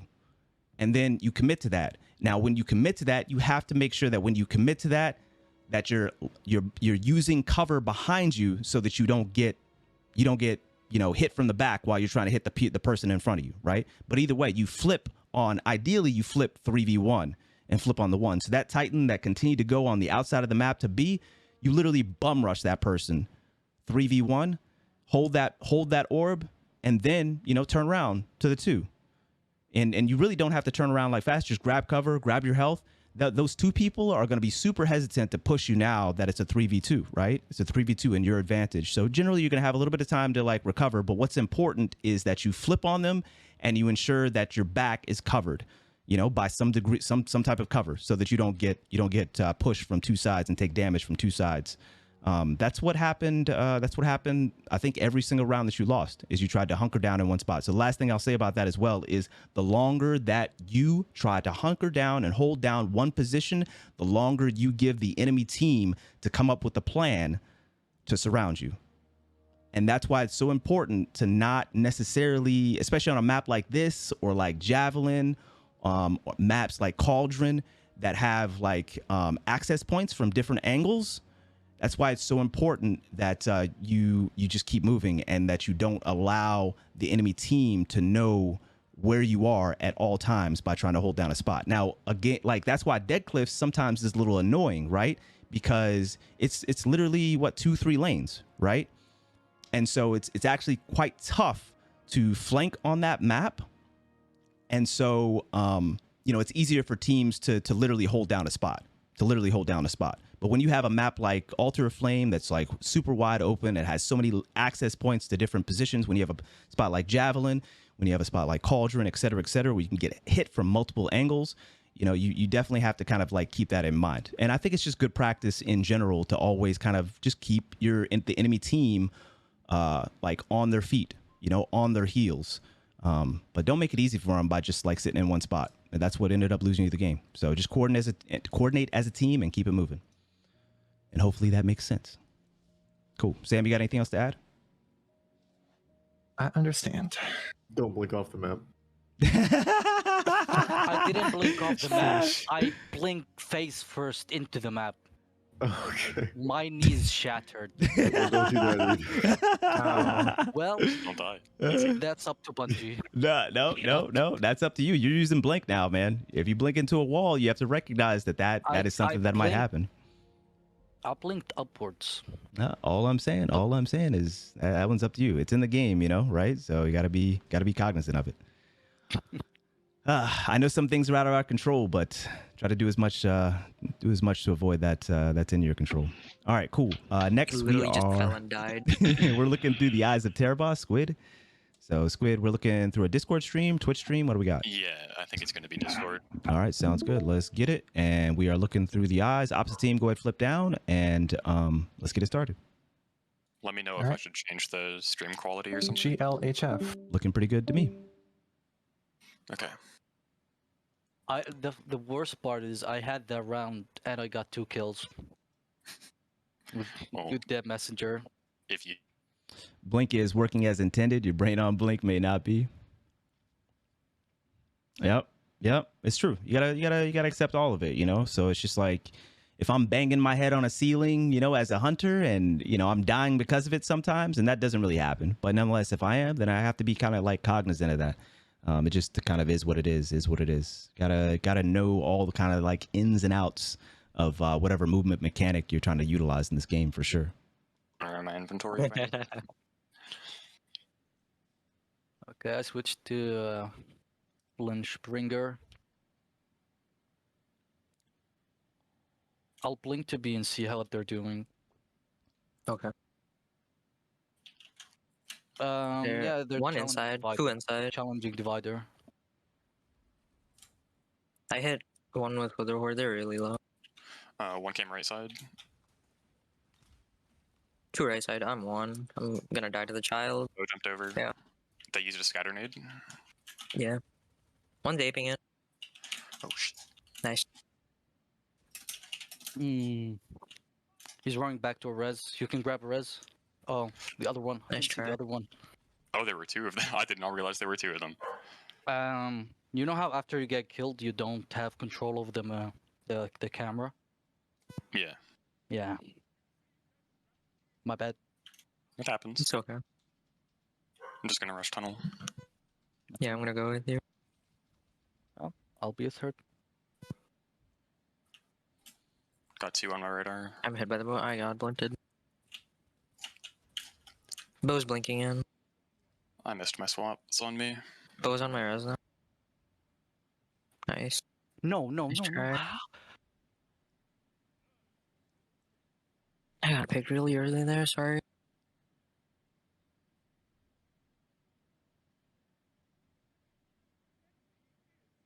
I did the damage, but it didn't count. I'm on a pulse now. I think I just need the range. Okay. They're divider again. They're committed to divider. They're rotating back and forth.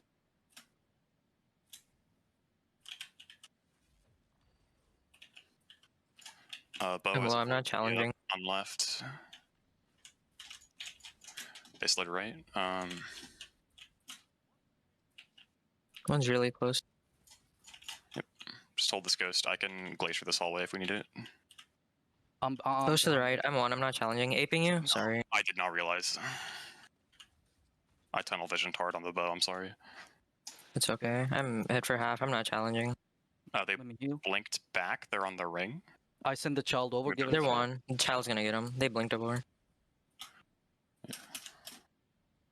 Yeah, they're just gonna blink away. I'm just gonna hold the ghosts. Yeah, it's fine. Yeah, he's just resetting. They're close. I'm fucked here. Okay, he's challenging you. They ran into the tunnel. yeah. Or near the Yeah. tunnel. They didn't go in. I'll cut them off at the tunnel. They're half.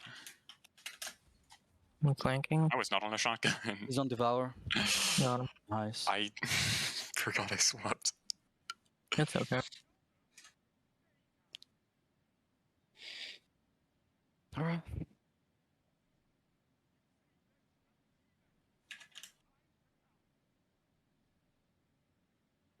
Heavy. Bow is probably gonna go tunnel again. They did with every heavy round, so I'm gonna watch it. Never mind. I should have a kit. No. Blocking off heavy.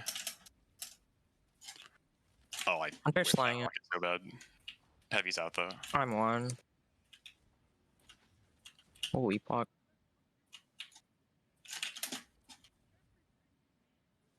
No.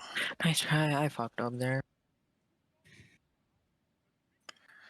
I want to keep I did swapping the- my loadout, but I feel like it's gonna shoot me in the foot if I don't I just like sh- commit to something. I'm changed to dead messenger now. I don't know. If they play aggressively, then whether word I'm isn't probably just helping. gonna go B. Okay. Yep. They're outside now. I'm with you, Squid. One's One's low right low. side. I'm low, I'm not challenging. Got a kill. Warlock's close, Warlock burning it. Good pick. Bow is left stairs. Warlock blinked over there low. I'm sending the child over. Bow on Milo. On top of you. Ghost is behind outside right. They have the res, so you have to push them. Bow's watching my ghost. I can't res. Fuck. For They one. have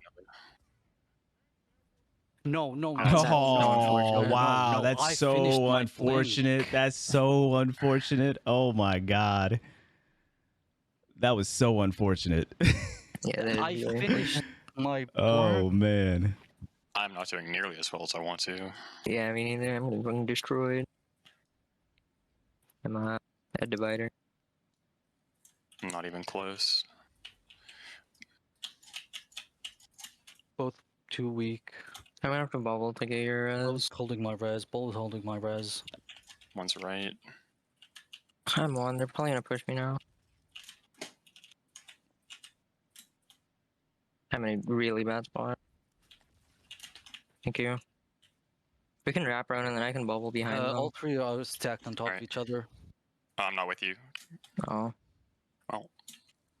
okay. I should not have done that. That was a terrible idea. And it's 4-1. Fuck! No, I win these. Don't worry. Yeah, easy. Okay, we have a one-on-one, one-on-one. Nice. Back up. Both swabber got I'm an so angle. low. Both swabber resing. I just have to give him that. Mm-hmm. Okay, one-on-one. No, 2-2. Okay, they're all three stacked up. They're just huddling together. I mean, I don't know. I think at this point, best I can do is just play Behemoth. Because the orbs are still on the floor, so if I can get in... All three are holding you down. Nope, I got naded. Now they're chasing. Blinking into you. Blinking to you. Warlock's on zone now. Should be able to pick up the warlock. I didn't pick up the orbs. You know, I played fucking awfully that match. I'm really sorry. it be like that sometimes. It do be like that sometimes. This was a series of unfortunate events. Why It the was heck just is like years of Zane? me being terrible and stupid. Sorry for committing war crimes on you as you stepped out of your bubble, but also not sorry. Deserved, honestly. I Ran knew that forward. was gonna happen, but I still peeked.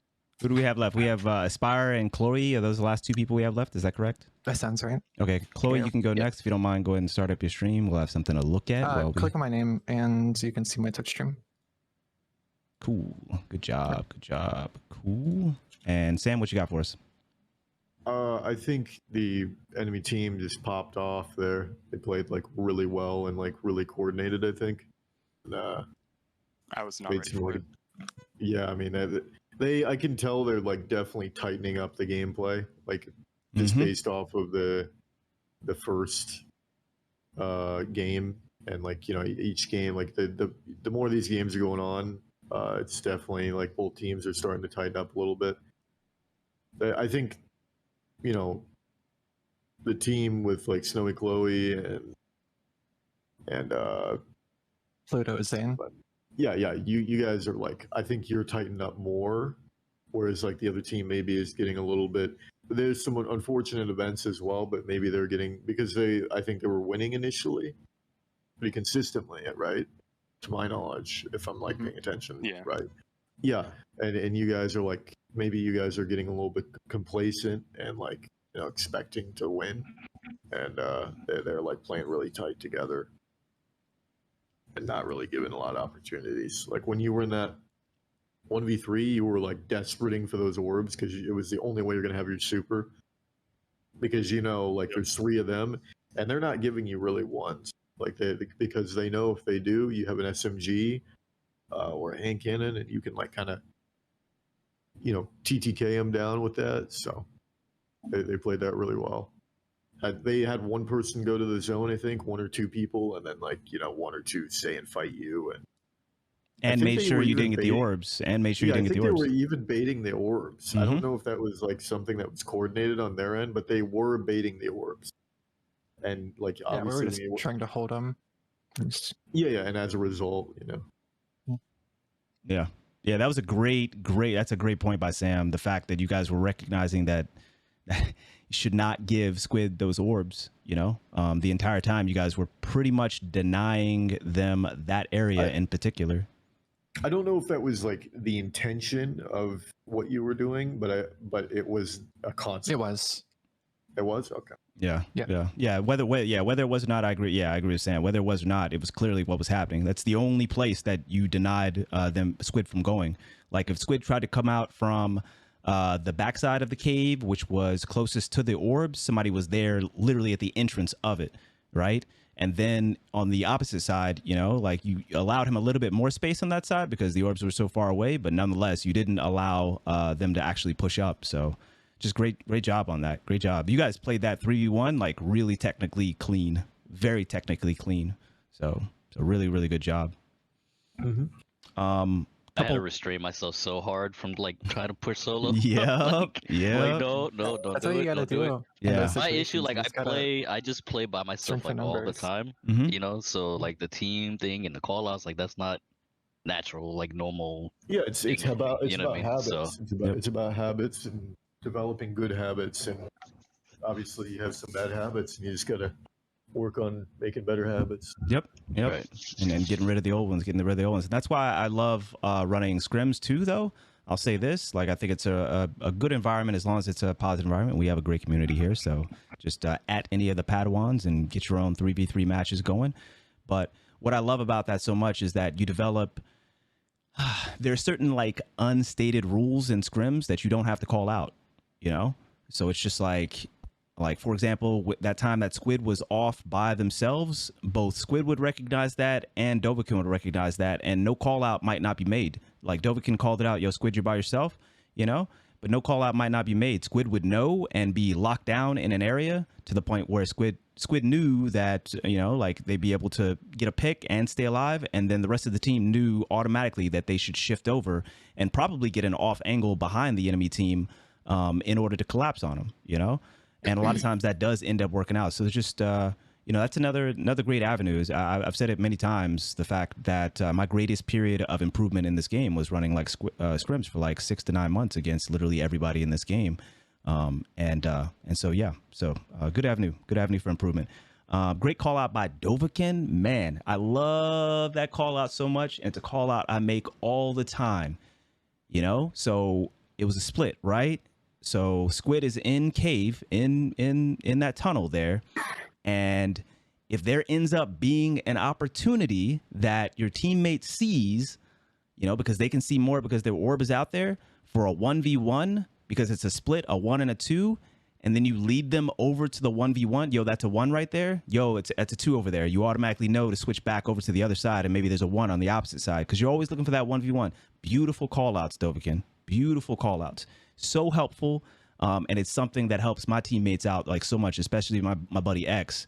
You know, if I see that X is running in a direction versus 2, I tell him, yo, 2 in front, 1 behind. X immediately flips around and squares off with the 1v1 behind them, holds down that body, and usually actually ends up clutching up the game because X is really, really good at those 1v3s. And so that's a beautiful call out and something that I recommend everybody kind of like take note of. If you see an opportunity via, you know, you're spectating, to tell your last teammate alive that there's a 1v1 as opposed to a 1v2 or a 1v3 in front of them, behind them, whatever else, lead them towards that 1v1, because that's what your teammate is looking for, is that 1v1.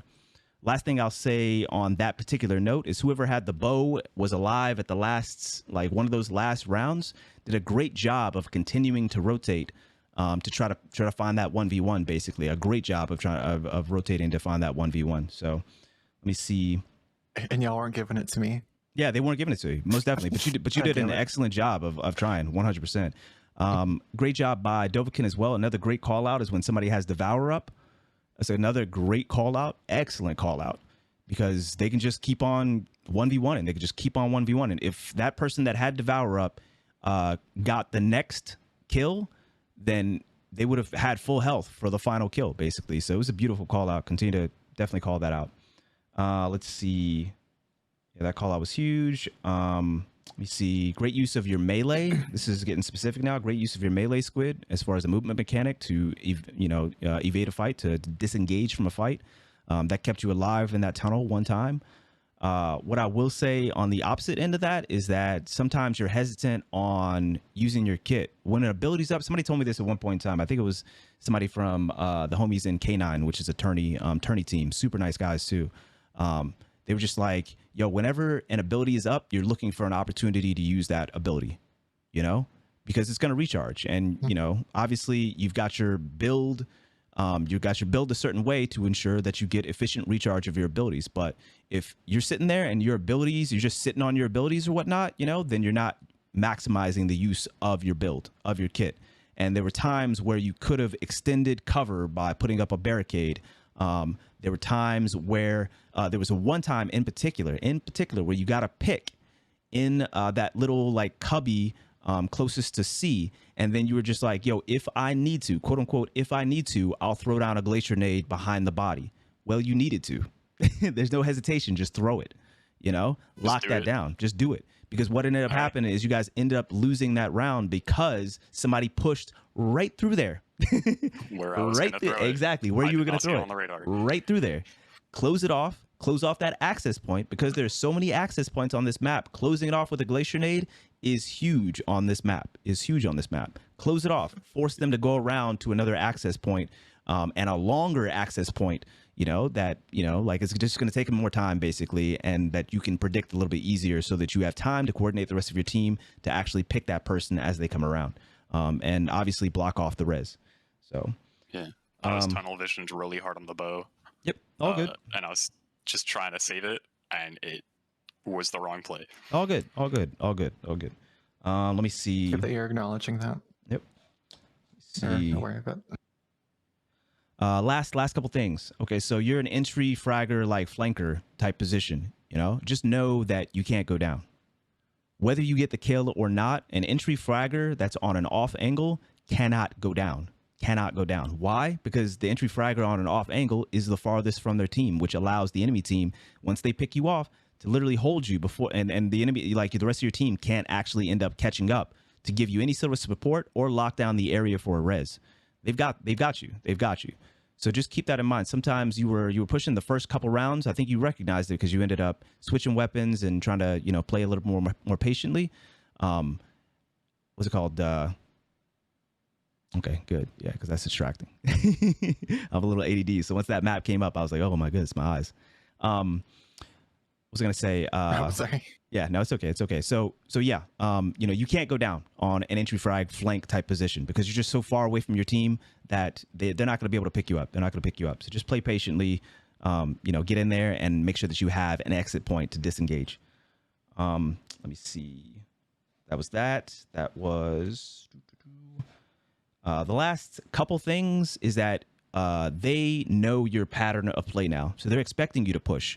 They're literally waiting for you. There was one time you went through tunnel and you tried to get a pick, I think, on Zane, and Zane was literally waiting there with another teammate.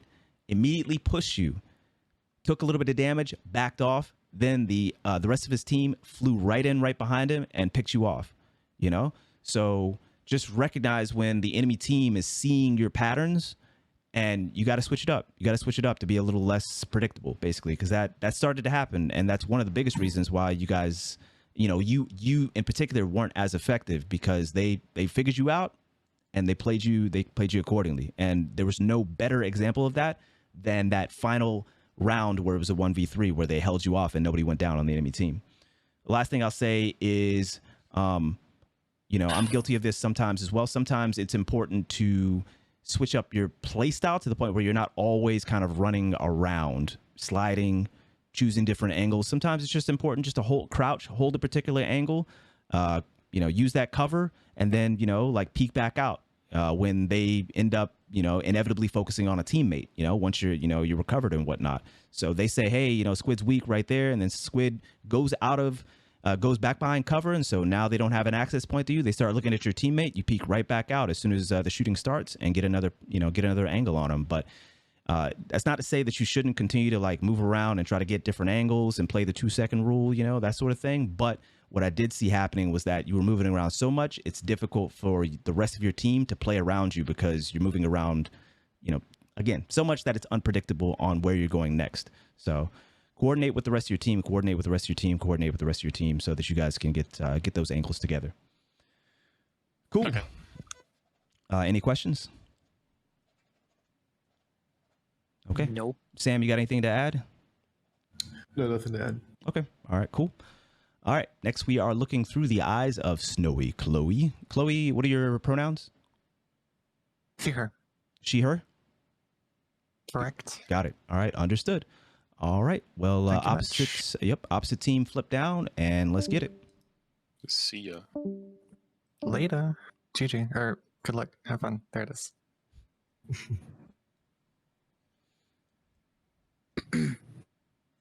Yo, what's up, Zoe? What's going on? There was a lack of confidence and organization a bit with Squid's team, especially once the momentum shifted. Yeah, I think there was a lack of organization when, like, sometimes you gotta, like I said, you gotta back off, be patient, create space between yourself and the enemy team, get a new angle as a team, and just slow it down. Force the engagements to go about a little bit slower, right? If things are moving around like too fast, sometimes it becomes really difficult. Sniping. It becomes really difficult at that point, to coordinate as a team. And it was just really clear that things were moving so fast that their team wasn't able to effectively coordinate. So you got to create some space, rotate as a team, and be patient. Be patient. Force a little bit of time into the engagements. Doesn't increase time to kill. Actually, I'm going to go inside again, right? Beat out some wither hordes. Maybe.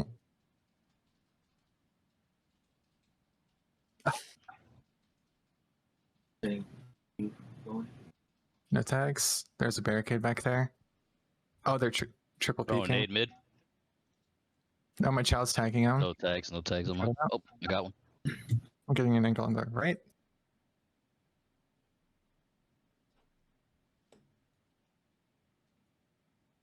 Got that res over there. That was a clean shot. He's one. Squid is one. He's rotating back. One behind, one behind, one behind. He's ain't. Good call. That was a clean shot. Oh my god. Traded with him, traded. Hold on. Res is up. He's on my res. He's on my res. He's behind cover. Oh, that nade sucks. Oh my god. I traded with him, traded. They're pushing you. They're pushing. With the bow. God, there are like 3 shots that should have connected there. That didn't. With the bow. God, there are like 3 shots that should have connected there. That didn't.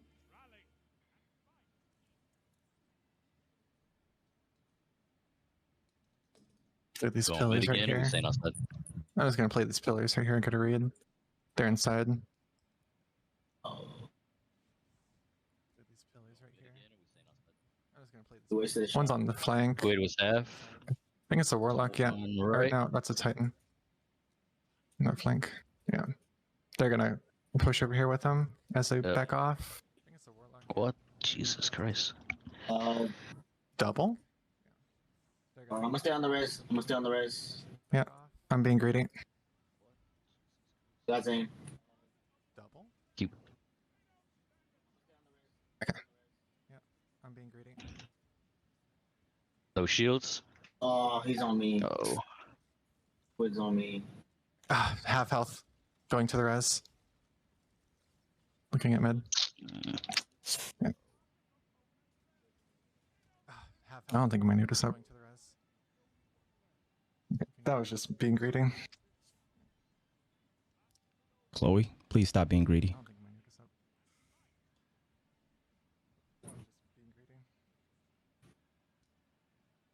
See if one of them goes through B. Alright, we got this going. Let's do Put up a shield. Barricade. Watch the wither horde. Waiting for it.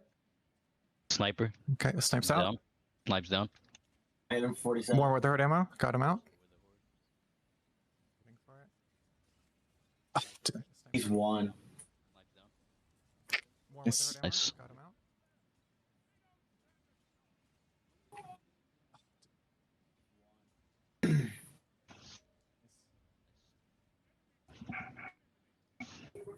Heavy round. You want to try and flank through B? Yeah, let's do it. You say fuck it. Send it. One's gonna meet us here. They're weak. I got an Axion out. No tags yet. You say fuck it. Send it. One's gonna meet us here. They're weak. You slid away. One's. Yeah, I'll take a step back. Let me see if I can dodge this rocket.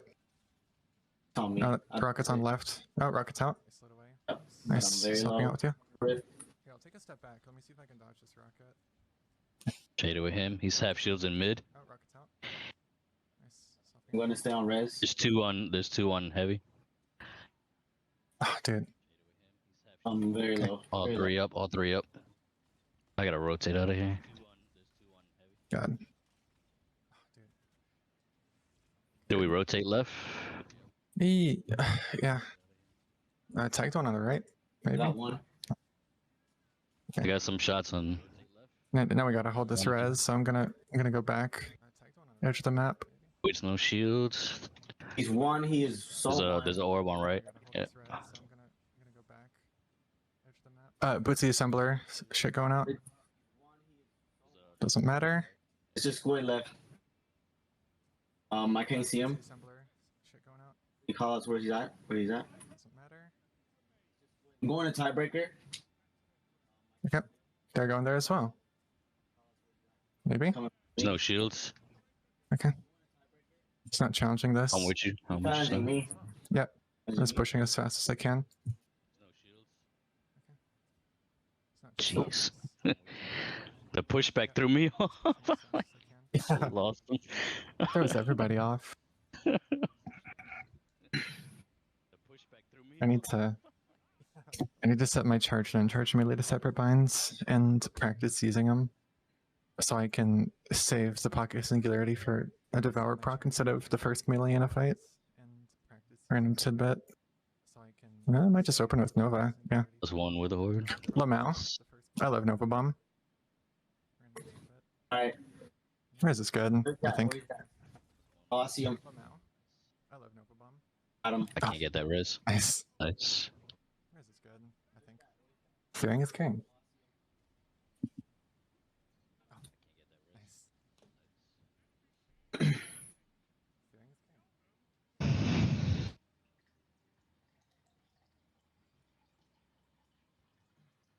Play this left side.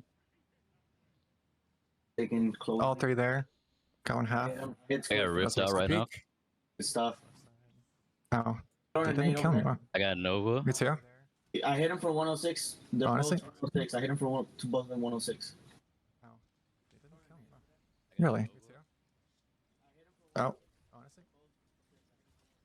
Alright. We can just hold this Alright. res. I hit him for 70. 70.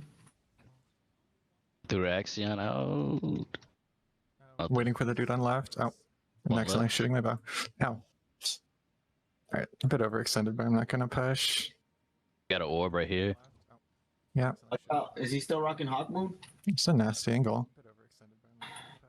Yes, that is a honk moon. I do have a Nova. Should I try to? You want to try to push up on him? Watch out If for the you- paracover charges. Yes, that is a honk moon. So they they might have try and- shields on right. Dude, Nice. Nice. Nice. the delay in the bow hit registration really throws me off. I left. Always makes me hesitate if I should commit to a kill.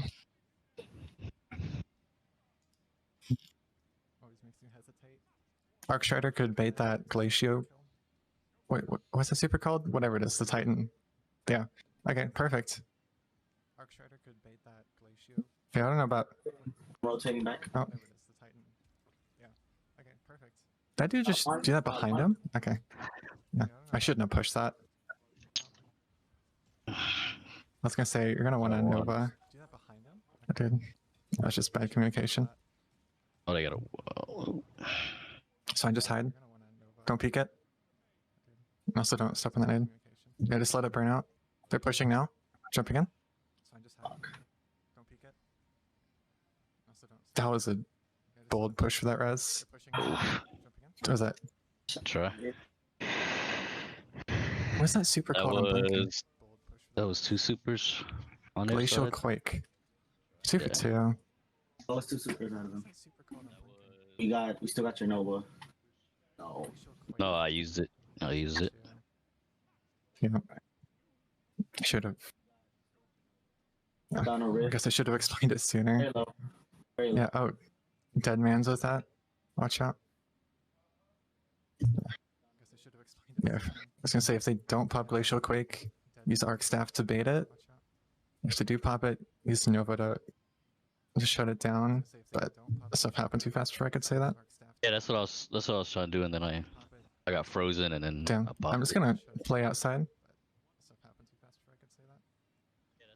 Waiting for him to peek something. Ooh, that's some good 2 on left, shots. 2 on left. Shoot. I got burned. Damn. Saw him at the last minute. I'm low down.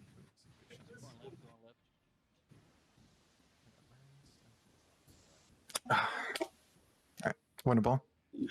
4. Who's the one that? Do you remember We who got it. popped super? It was Squid and I think Dovahkin.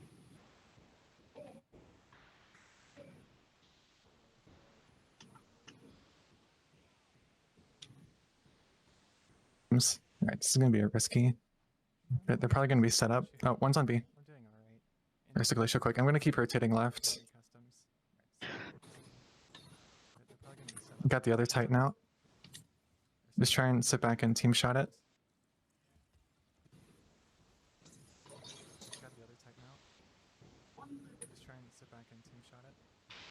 Ah, I couldn't blink fast enough. Yeah, that the Glacial Quake just won that round. Ah, Quick. Jesus. Oh, wow. That performance anxiety getting me there. Got eyes on me. It's freaky.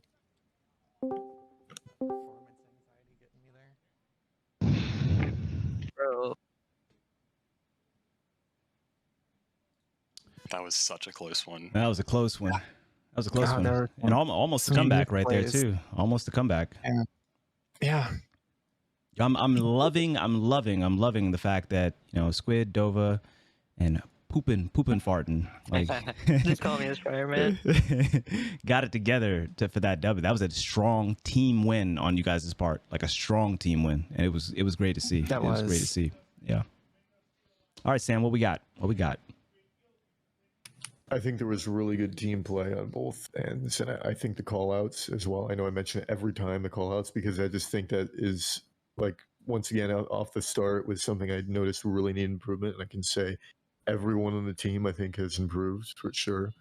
And it's just about, like, honing that, once again, building those habits. So, and there were some really good plays that I've seen Snowy make with the bow. Yep. Tons like that. I think right there at the end, it just came down to supers. And the behemoth was it wasn't.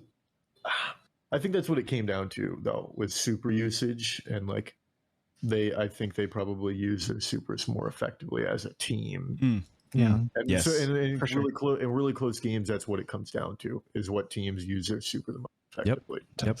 Unfortunately, maybe not unfortunately, but sometimes it's kind of frustrating. But that is the way that close games. Yep. 100%. Yeah, the later rounds, it really is about like kind of super management. That's how it's going to end up playing, right? Sam, you got anything else? No, that'd be it. I think one thing as well is that I've noticed as well, like Bumbo and Pluto and just all, like, everyone, like, but especially with Bumbo and Pluto, like, I noticed you guys are using your teammates with, like, you're playing around your teammates, like, you're not pushing shit, you're letting your teammates get your angles and stuff, and that's some really good improvement as well, like really utilizing the cover from your teammates and the cover that you can extend to your team. So. Yep. And take a look at the scoreboard too. You know, like that right there tells me that was just a better, like, one team coordinated better than the other. Yes. That's literally what the scoreboard shows me. 1.5, 1.29, 0.56 damage. Yeah, it substantially lower across the board, you know, on the team that won. And that just tells me that they were just more efficient on the coordination, like, period. You guys might have been getting the damage. You might have been getting the picks, you know. Snowy, obviously, with the 16 up top, like, that's huge. But, you know, clearly you guys weren't able to lock it down. And, you know, Chloe, I'll say something else is, you know, you were playing it loose, right? Those first couple rounds, and all it takes is one round. You guys lost 5-4, right? And so maybe if you would have cleaned it up and played a little more, like, tight the first couple rounds, just to get one round up, then, you know, it would have been 4-5. You know, I'm sorry, 5-4 on your side. So one that I think about in particular is I think the first or second round you allowed a pickup. You know, you allowed a pickup. Somebody put up a shield, and, you know, like. So what would you have done? I would have started to break. I would have started to break the shield, and I would have coordinated with the rest of my team to try to get over to that body. Like, this is something that repeatedly happened. Is you guys allowed reses? You guys allowed reses. You know, look at that. Double glacier nade, double barrier. Teammate revives. 3 for Squid, 4 for. I can't remember. I'm gonna say Pupenfarten. 4 for Pupenfarten, you know, like 1 for Dova on your team, 3 reses. You guys repeatedly allowed them to pick up those reses, you know, and I know they had, like, Titan overshields and you know, Titan barricades and whatnot, and so obviously that was super beneficial to them, and they had glacier nades. But nonetheless, you know, you guys could have done most definitely a better job of coordinating to keep those bodies down. You definitely have the kit, and if you need to switch something up, then end up switching something up to end up eating through shields, eating through glacier nades, et cetera, et cetera. And so I've said before, like, team comp is, like, so important, and being flexible, right? And sometimes it requires you to switch up nades. If nobody has, like, a solar nade type of nade, you know, something that can eat through a shield, something that can eat through a rift, you guys are going to have a tough time if there's a rift heavy or a barricade heavy team. And it's something that I've definitely learned as well. So you got to be flexible and make sure that you're thinking about those things both before an elimination format game, or like even during a game, to switch things up to make sure that you guys have something in your team kit to take care of the excessive amount of glacier nades and barricades that I saw that round. So that's something that's important as well.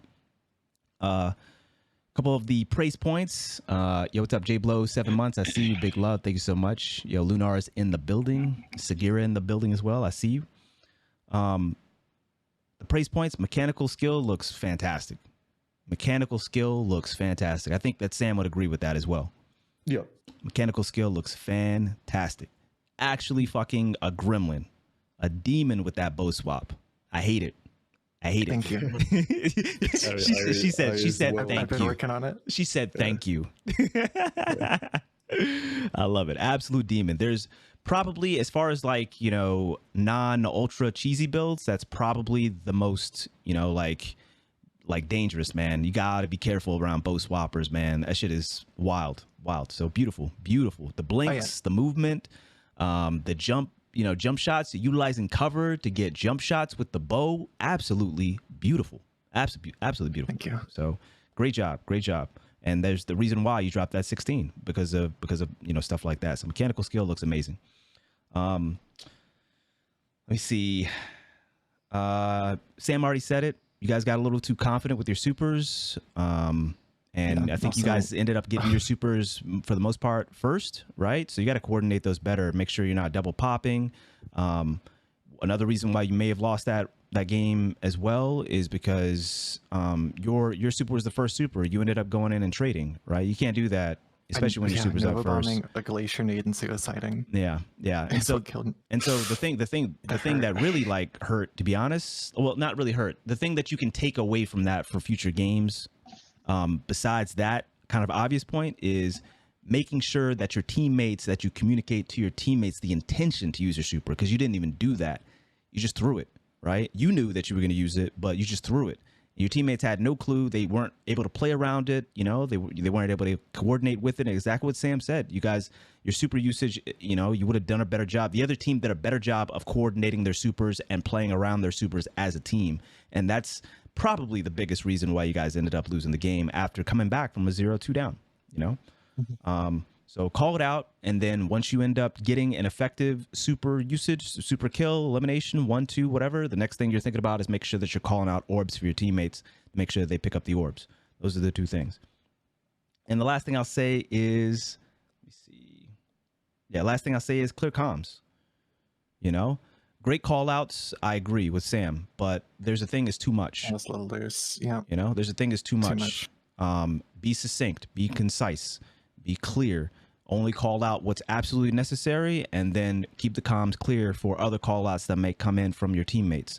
And probably the biggest thing about that is during one round, you were literally calling out, you know, like you guys were having a discussion on what you could have done better, you know, for a solid, I don't know, 15, 20, 25 seconds. That's just not necessary unless it's something that is relevant to the future rounds, as you know, as that game right there. That's stuff you could talk about after the game, you know, but you're clogging up the comms during the game for relevant call outs that are happening right in front of you. So yeah, definitely a little loose on the comms, and you got to keep the conversational chatter to a minimum. You know, obviously have fun, you know, obviously, if you're up a bunch of rounds, you know, you could play it a little looser. We're always out. I mean, a game is supposed to be fun first and foremost. I don't care if you're taking it competitively or not. A game is supposed to be fun first and foremost. So, you know, I'm not saying, you know, don't have fun, don't have good conversations and things like that. But I am saying if it's as close as, you know, if you're coming back from a 0-2 and you actually want to win the game, if it's 4-4, you actually want to win the game, then, you know, it's important that you keep the comms nice and crispy. So Gotcha. Cool. All right. You got anything for me? Plays Destiny 2 for fun. That's not true. I play for fun all the time.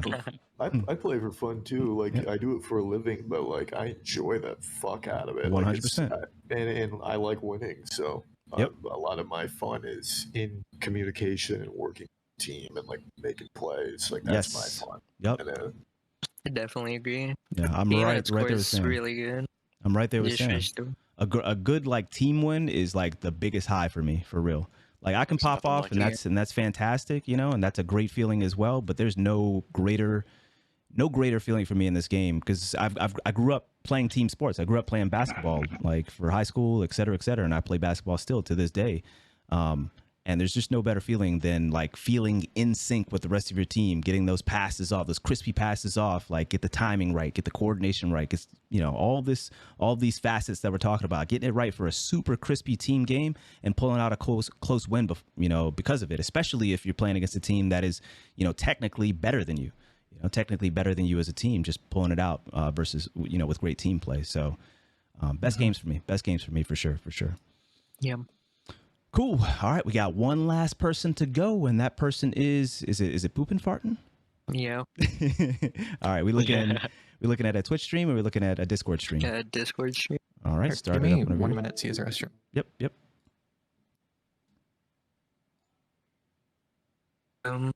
It worked. Yep.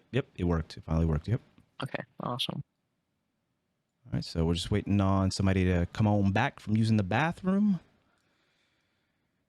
I'm gonna pull up next time I see y'all on the court. Oh God, Segura. I'll take advantage of that real quick. Yep. Just let me know when you're back, and we'll get it.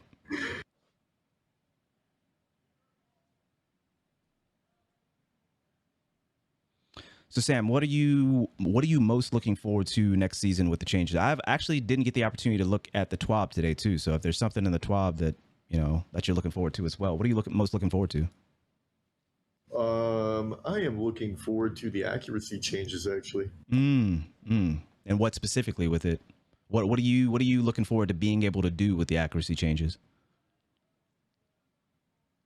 I'm very interested to see how stompies are affected because that's what I main pretty much. And I it looks like it's still going to be good. I think it's honestly a good thing. I think what they're doing is they're making it so Icarus Like they're making it so all of the mods kind of have a place. Mm. All right, I'm ready.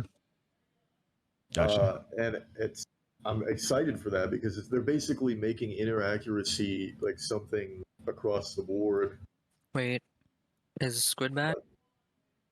That's like all weapons are going to have good inaccuracy, there and was that's someone else who we're probably going to see some power creep with exotic weapons. Mm-hmm. because of that. Exactly. Yep. Yep. But I mean, it's great because I think limiting your players to just on the ground gameplay, boots on the ground, like there's a whole movement, like understanding of the game that people are just like not utilizing. Mhm. It takes skill. Like it takes skill to utilize movement, player movement. So. Yep. Agreed. Yeah. Agreed. Yeah, and you said it, and you kind of alluded to it as well. People got to remember that exotic weapons are going to be better in the air next season than they were like right now. People got to keep that in mind. I'm so ready. Even at 0 airborne effectiveness, 0, you know, and -50 for stompies, for example, is going to default to 0. Even at 0 airborne effectiveness, the new stat that they're putting together for in-air gunplay, right? You know, exotic weapons are going to perform better in the air than they do right now.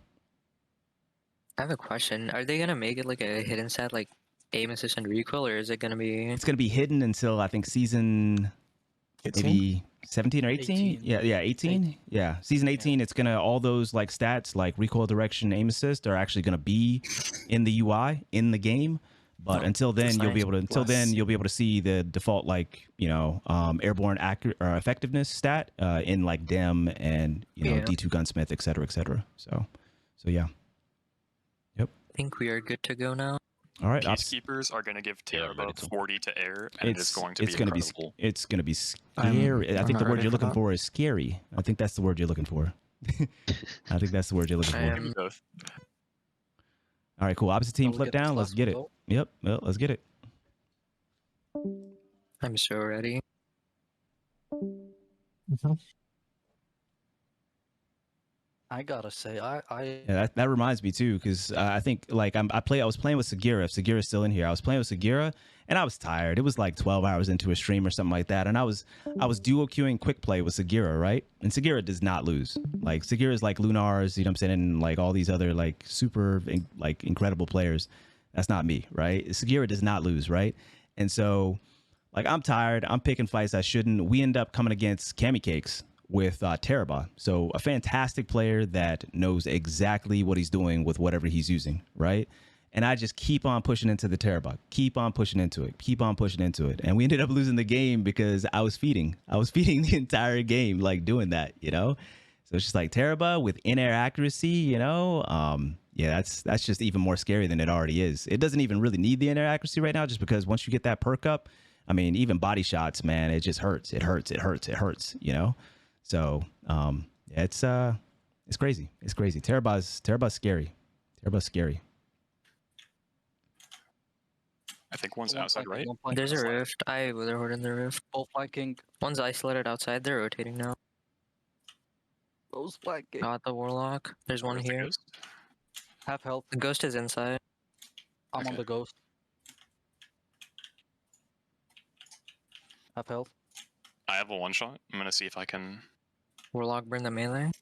I'll bait. Both are here. Nice. I'm pushing through. Got him. Good shit, dude. Nice one shot.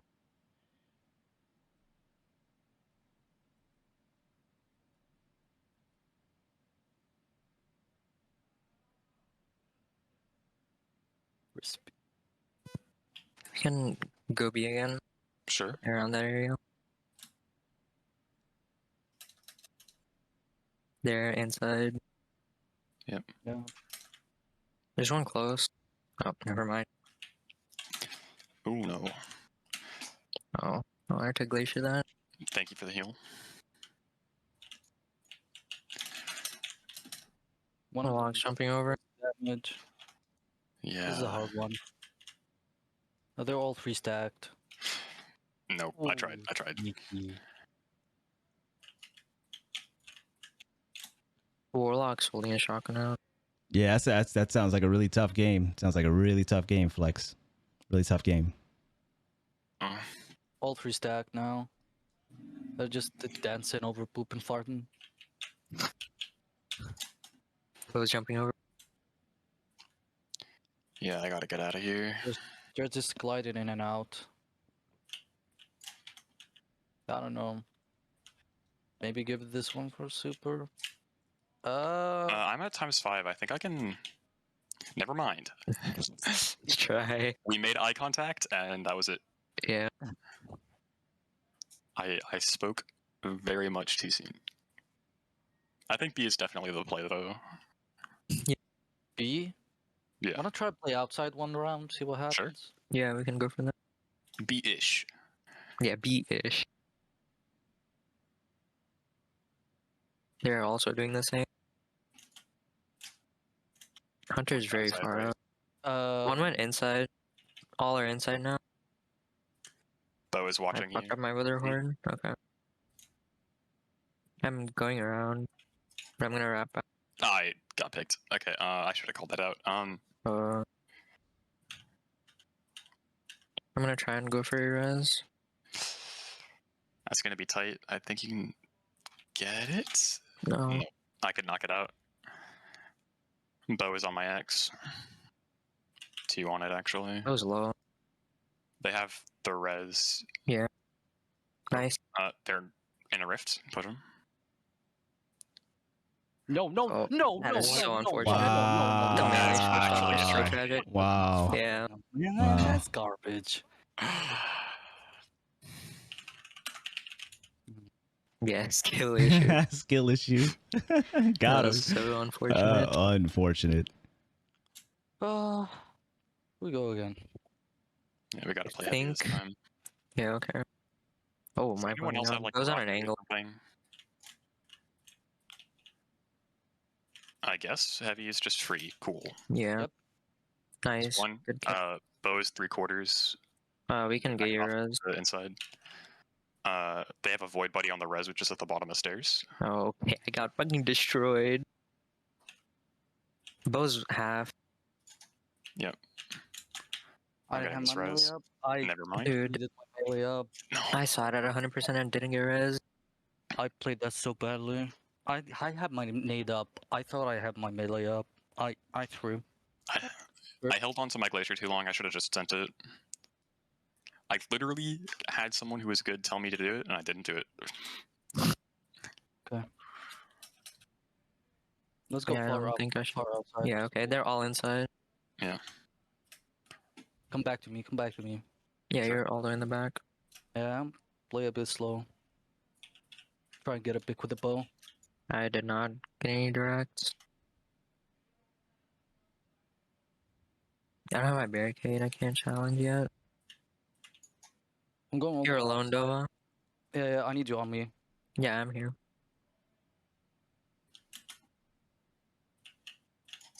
One's right. Hunter's all the way to the right. Yep. There might be one to the left. I binged two. Two of them are weak. He just. I'm gonna glacier that res. Yeah, go for it. Oh, okay. He's flying in. Warlock's gonna blink a Nova, yep. Dude, the Devourer, man. Got him. No. Nice try. I couldn't get out. Yeah, I was gonna kill the Warlock, but then they got Devourer.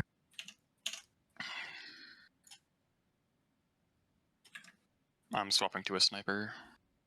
I'm just gonna pray for a pick at this point. Yeah, yeah.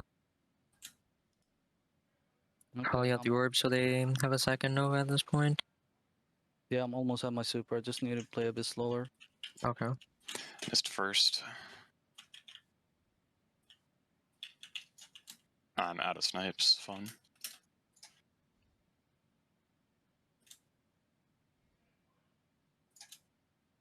One flying in. No, my god. The Seekers are coming towards you, Dova. Then they just Yeah, rushed me. Oh, I sure that's on the wall. unfortunate. GG's though. Yeah. GG. I could have played that match a lot better. Yeah, who died with the well? I did. Oh, I noticed the Nova didn't drop it yet. Y'all played that so well, Right. GG. Yeah. Thank Yeah, you. GG, that was a really good game from you guys. I We honestly, definitely play that way differently.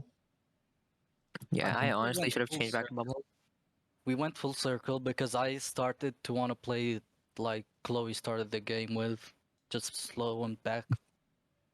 Just wait for a pick.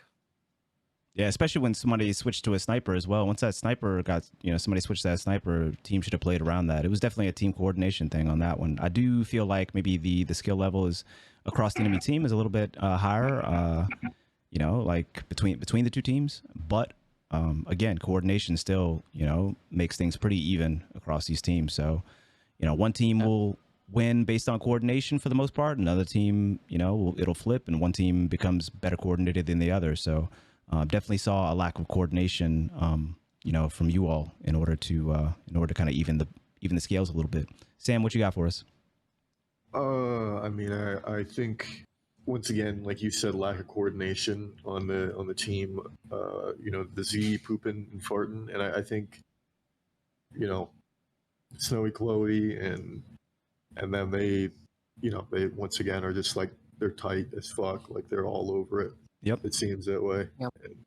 And I think as well, their weapons are very, like, for example, Snowy Chloe's running like, a bow and a hand cannon. That's very long range on Altar of Flame. And then you have people using like Wither Horde and SMG, and it's like you're kind of like giving her the long range, and you have to close that gap if you're gonna fight her. Like, there is no way you're fighting her unless you close that gap. Yep. Those first matches, when you were rushing us with those SMGs, it was throwing me off so hard. Yeah, you It was gotta fucking play. me up. Every weapon has its effective range, and if you play that effective range, it does wonders if you play because if you're using like a shotgun at sniper range, like it's not going to work, right? So you just got to think of it that way. Maybe not to that extreme with certain weapons, like you have a little bit more wiggle room, but definitely you want to be playing within the effective range of your weapons and not really pushing that too much, like not really trying to force the effective range, if that makes any sense. Yep. And just to add on to that, and I go right back to Sam, but if you guys are going to slow things down, right? If you're going to slow things down, that means, that also means, and the other team is playing a little bit more range, you definitely got to have some range as well. If you guys are playing faster, kind of moving around them, sure, you might be able to keep the SMGs and the low and the shorter range weapons on, and be effective with it. But if you slow down the game, then range is going to matter more. Definitely think of it like that. Slower games, range is going to matter more, and vice versa. So that's what ended up happening. You guys ended up needing to kind of slow it down a little bit. But once that happened, your weapons became less effective, especially against, Chloe in particular. What were you going to say, Dova? He's playing super long range, and when I get close and personal with him, he just throws me into a wall. Who's that? Yeah, Chloe? Yeah, so What am I supposed to do? Dova, are you saying Chloe? I literally said, like, I don't know what happened. Yeah, this entire session has been just a series of unfortunate events with playing. Well, Dova, yeah. But keep in mind, like the game is the game. The game is the game. Yeah, of You course. control what you can, and you throw out the rest. You don't frustrate yourself with stuff that you can't control. You just try to make sure that you're playing in a way that limits those things occurring as best you can. But other than that, those aren't the things that you focus on. It's just no use in getting like too frustrated by it, basically. Especially if you're working on a particular play style, like it's not something that has you've definitely drilled down to its most effective state and play style for you. So I wouldn't worry about that. And also, like that's the other thing too, you end up losing a game because of things you couldn't control, then there's nothing that you could do. You let it go. You let it go. It just is what it is. But there's plenty of things on the flip side. There's plenty of things that you guys could have done better, both individually and a team in that game. And those are the things that you should focus on. Those are the things that you could focus on. Because a lot of times people lose games. You hear it. Like streamers lose games. And I say streamers only because, those are the people that we spectate. Streamers lose games and they start blaming everything but the obvious mistakes that they made. And it's just like, You got to get out of that habit. You don't get better doing that. You get better by, you know, taking a look at the things first and foremost that you could have done better, or that your team could have done better, but specifically you could have done better. I lose a game, and what's the first thing y'all hear? You know, most times the first thing you'll hear is me saying, oh, I could have done that better. We lose a round, I could have done that better. And by saying that, that allows me to stay mindful of what I need to do for the next round and the round after that to ensure that that same mistake doesn't happen. So we end up losing a game. It's extremely rare. This is my own personal experience, you know, and this is probably for everybody. It's extremely rare that we lose a game and there's not something that I could have done better. You know, doesn't matter whether that would have won the game. Me being perfect with that thing that I messed up on would have won the game or not. But there is something that I could have done better. I focus on that, and we just keep it moving to the next game, and that's it. That's it. I think one thing that's worth acknowledging is, like, if you lose a game, no one did anything perfect. Everyone fucked up. No, like, if you lose a game, it is a team effort. Even if someone top frags, they go, 16-2 or whatever, and you lose somehow, or like if they did everything perfect, you would have won that game, because then they would have won every engagement, but they didn't. And I think one thing as well is, like, people need to, at least in the sake of, or in the hopes of improvement, you need to look at things objectively. Like, you gotta, like, kind of like ditch that, like, oh, he's using a bow hand cannon, that's fucking for pussies or whatever. Like, you have to be like, okay, how can I counter this? Like, what is an effective counter to this, and what can I do to, like, combat this loadout? And I think a lot of people in the Destiny community, including myself, including probably all of us in here, we've probably said at some point, God, that guy's a fucking bitch for using Lord of Worlds. 100%. 100%. We're all hypocrites, and it's good to acknowledge that. But it's also good to, like, be objective as much as you can, because we're all human. We all get emotional. We all don't like playing against a certain weapon or a certain loadout. But, try to be objective about the gameplay, because at the end of the day, it doesn't matter what weapon they're using. All that matters is who wins. If that's what matters to you. If that's what matters. If that is what matters to you. But I mean, if you are wanting to improve as an individual, then that should matter to you. Yeah. So, agreed. Yes. As an individual and as a team, agreed. Most definitely. Yes. Most definitely. And I don't think, like, you can, if you lose a game, it's not one person's fault solely. Even if the guy goes, like, he doesn't get a kill the entire game, you could have still done things better to give him better opportunities to get a kill, or just do better things for you. Like, it's never, ever going to be one person's fault you lose a game. Yep. Because let's say, one guy shits him on the last round and you lose the game.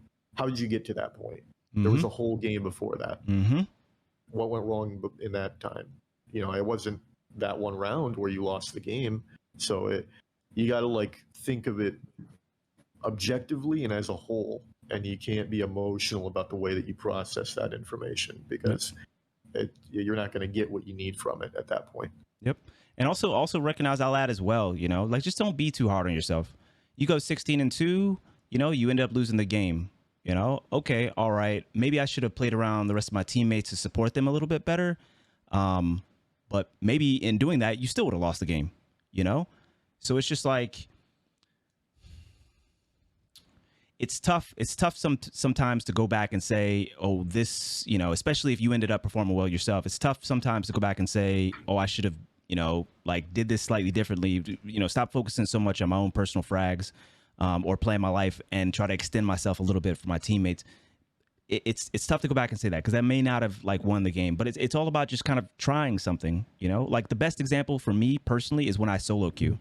When I came back from Apex, like, I solo queued that first weekend, Wormhaven, and I pretty much played a solo game that entire time. I didn't focus on, like, support my teammates. I didn't focus on picking up my teammates. And honestly, when you have no comms, that is kind of the preferred method, to be honest, because you don't know what your teammates are going to do, and they may try to drag you into a situation that isn't a great situation. And I tell people this all the time: when you don't have people on comms, it's just better to kind of just make sure that you're playing your game first and foremost, and keep the team game as kind of like a secondary. You recognize something that's happening team wise, then sure, try to coordinate the best that you can there, but don't let it sacrifice your personal effectiveness. But when you're on comms with folks, ideally you're trying to make sure that you're, rallying your team and playing around them. My point being, again, is that just don't be too hard on yourself. Do the best you can as far as recognizing what you could have done better, win or lose, and just keep it going, but not every game, even though, you feel like your team did mostly everything you could have, not every game is going to go your way, and just focus on the next one. Sam, you got anything else?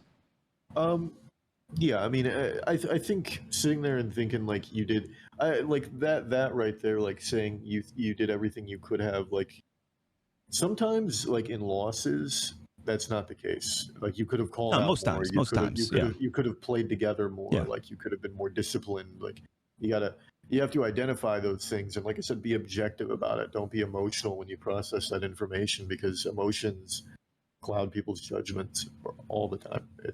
And we're all human. We all have them, Thank you, Yoda. Thank you. Yeah. So. Yeah, no. I think what talking about discipline, my biggest issue today especially is the lack of sleep.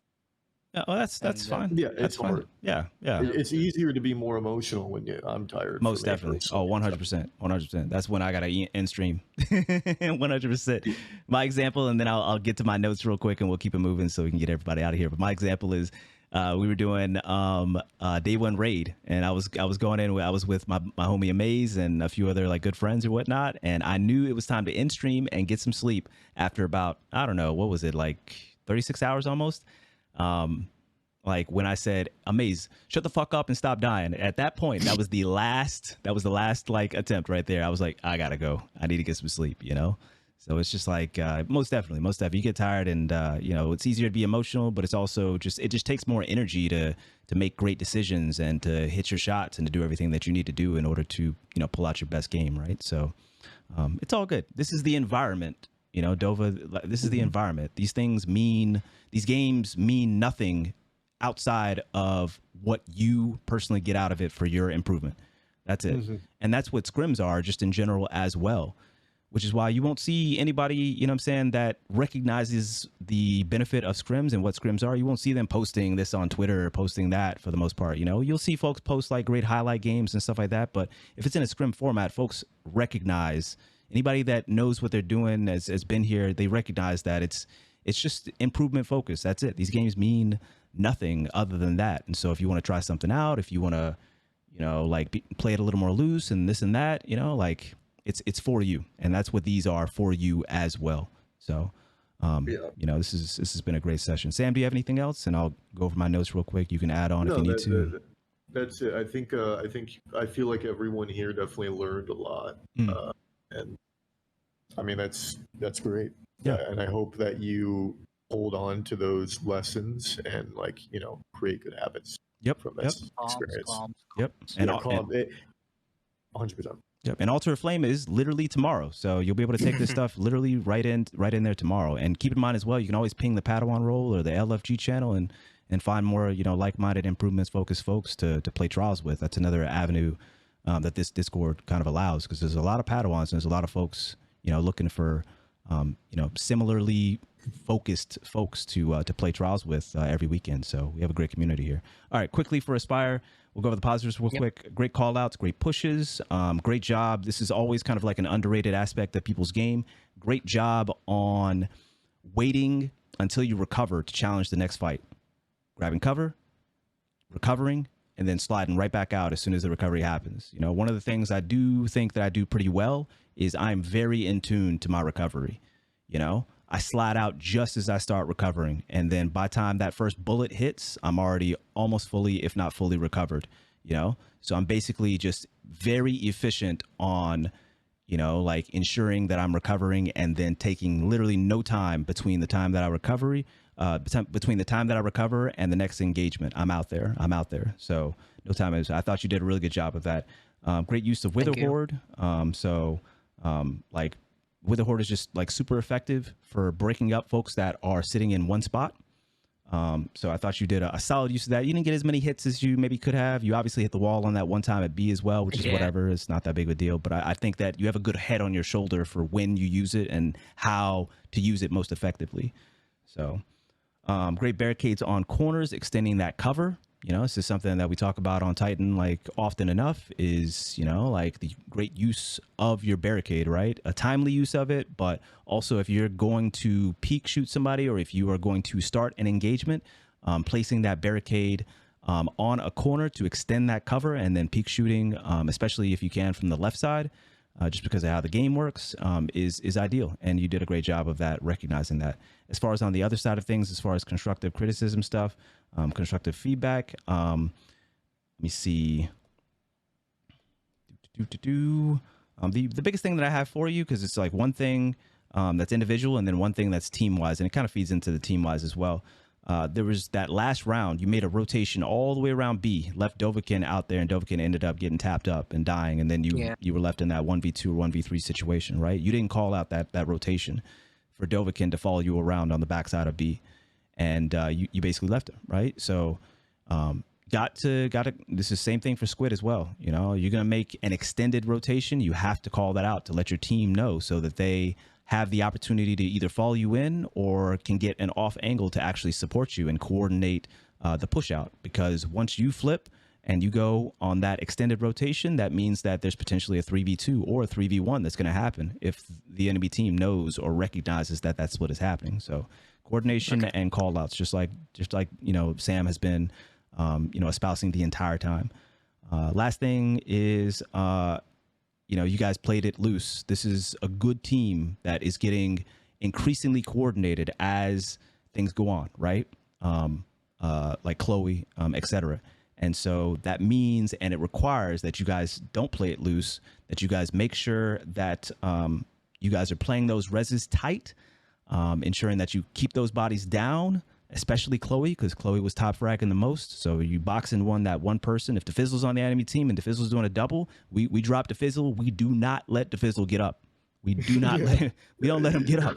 You just don't, you know, you don't.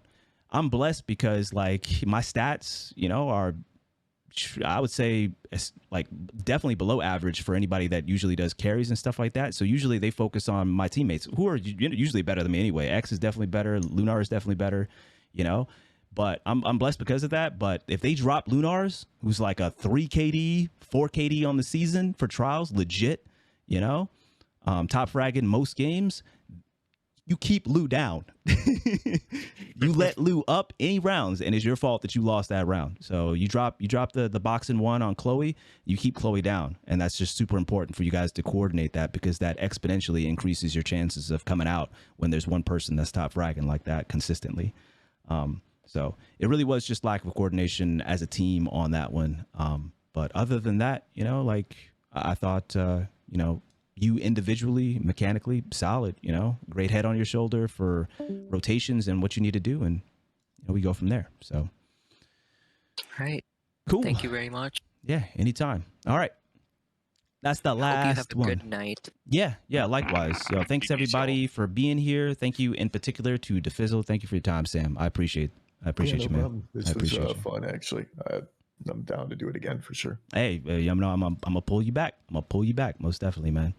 All right, sounds good. Goodbye, everyone. Yo, get some rest. Make sure everybody again is following, supporting Fizz, Sam, twitch.tv/DIFFIZZLE, 2 F's, 2 Z's, and thank you so much again, and thanks everybody for participating. It's good to see you, and yeah, have a good time in Trials tomorrow. That was a lot of fun. I'll see you. Yeah, GG's, thank you guys. Thank you. Really Yeah, thanks appreciate for it. doing this, guys. yeah. Yeah. Night, everyone. Anytime. Have a good night, everybody. Big love, Sam. GG's.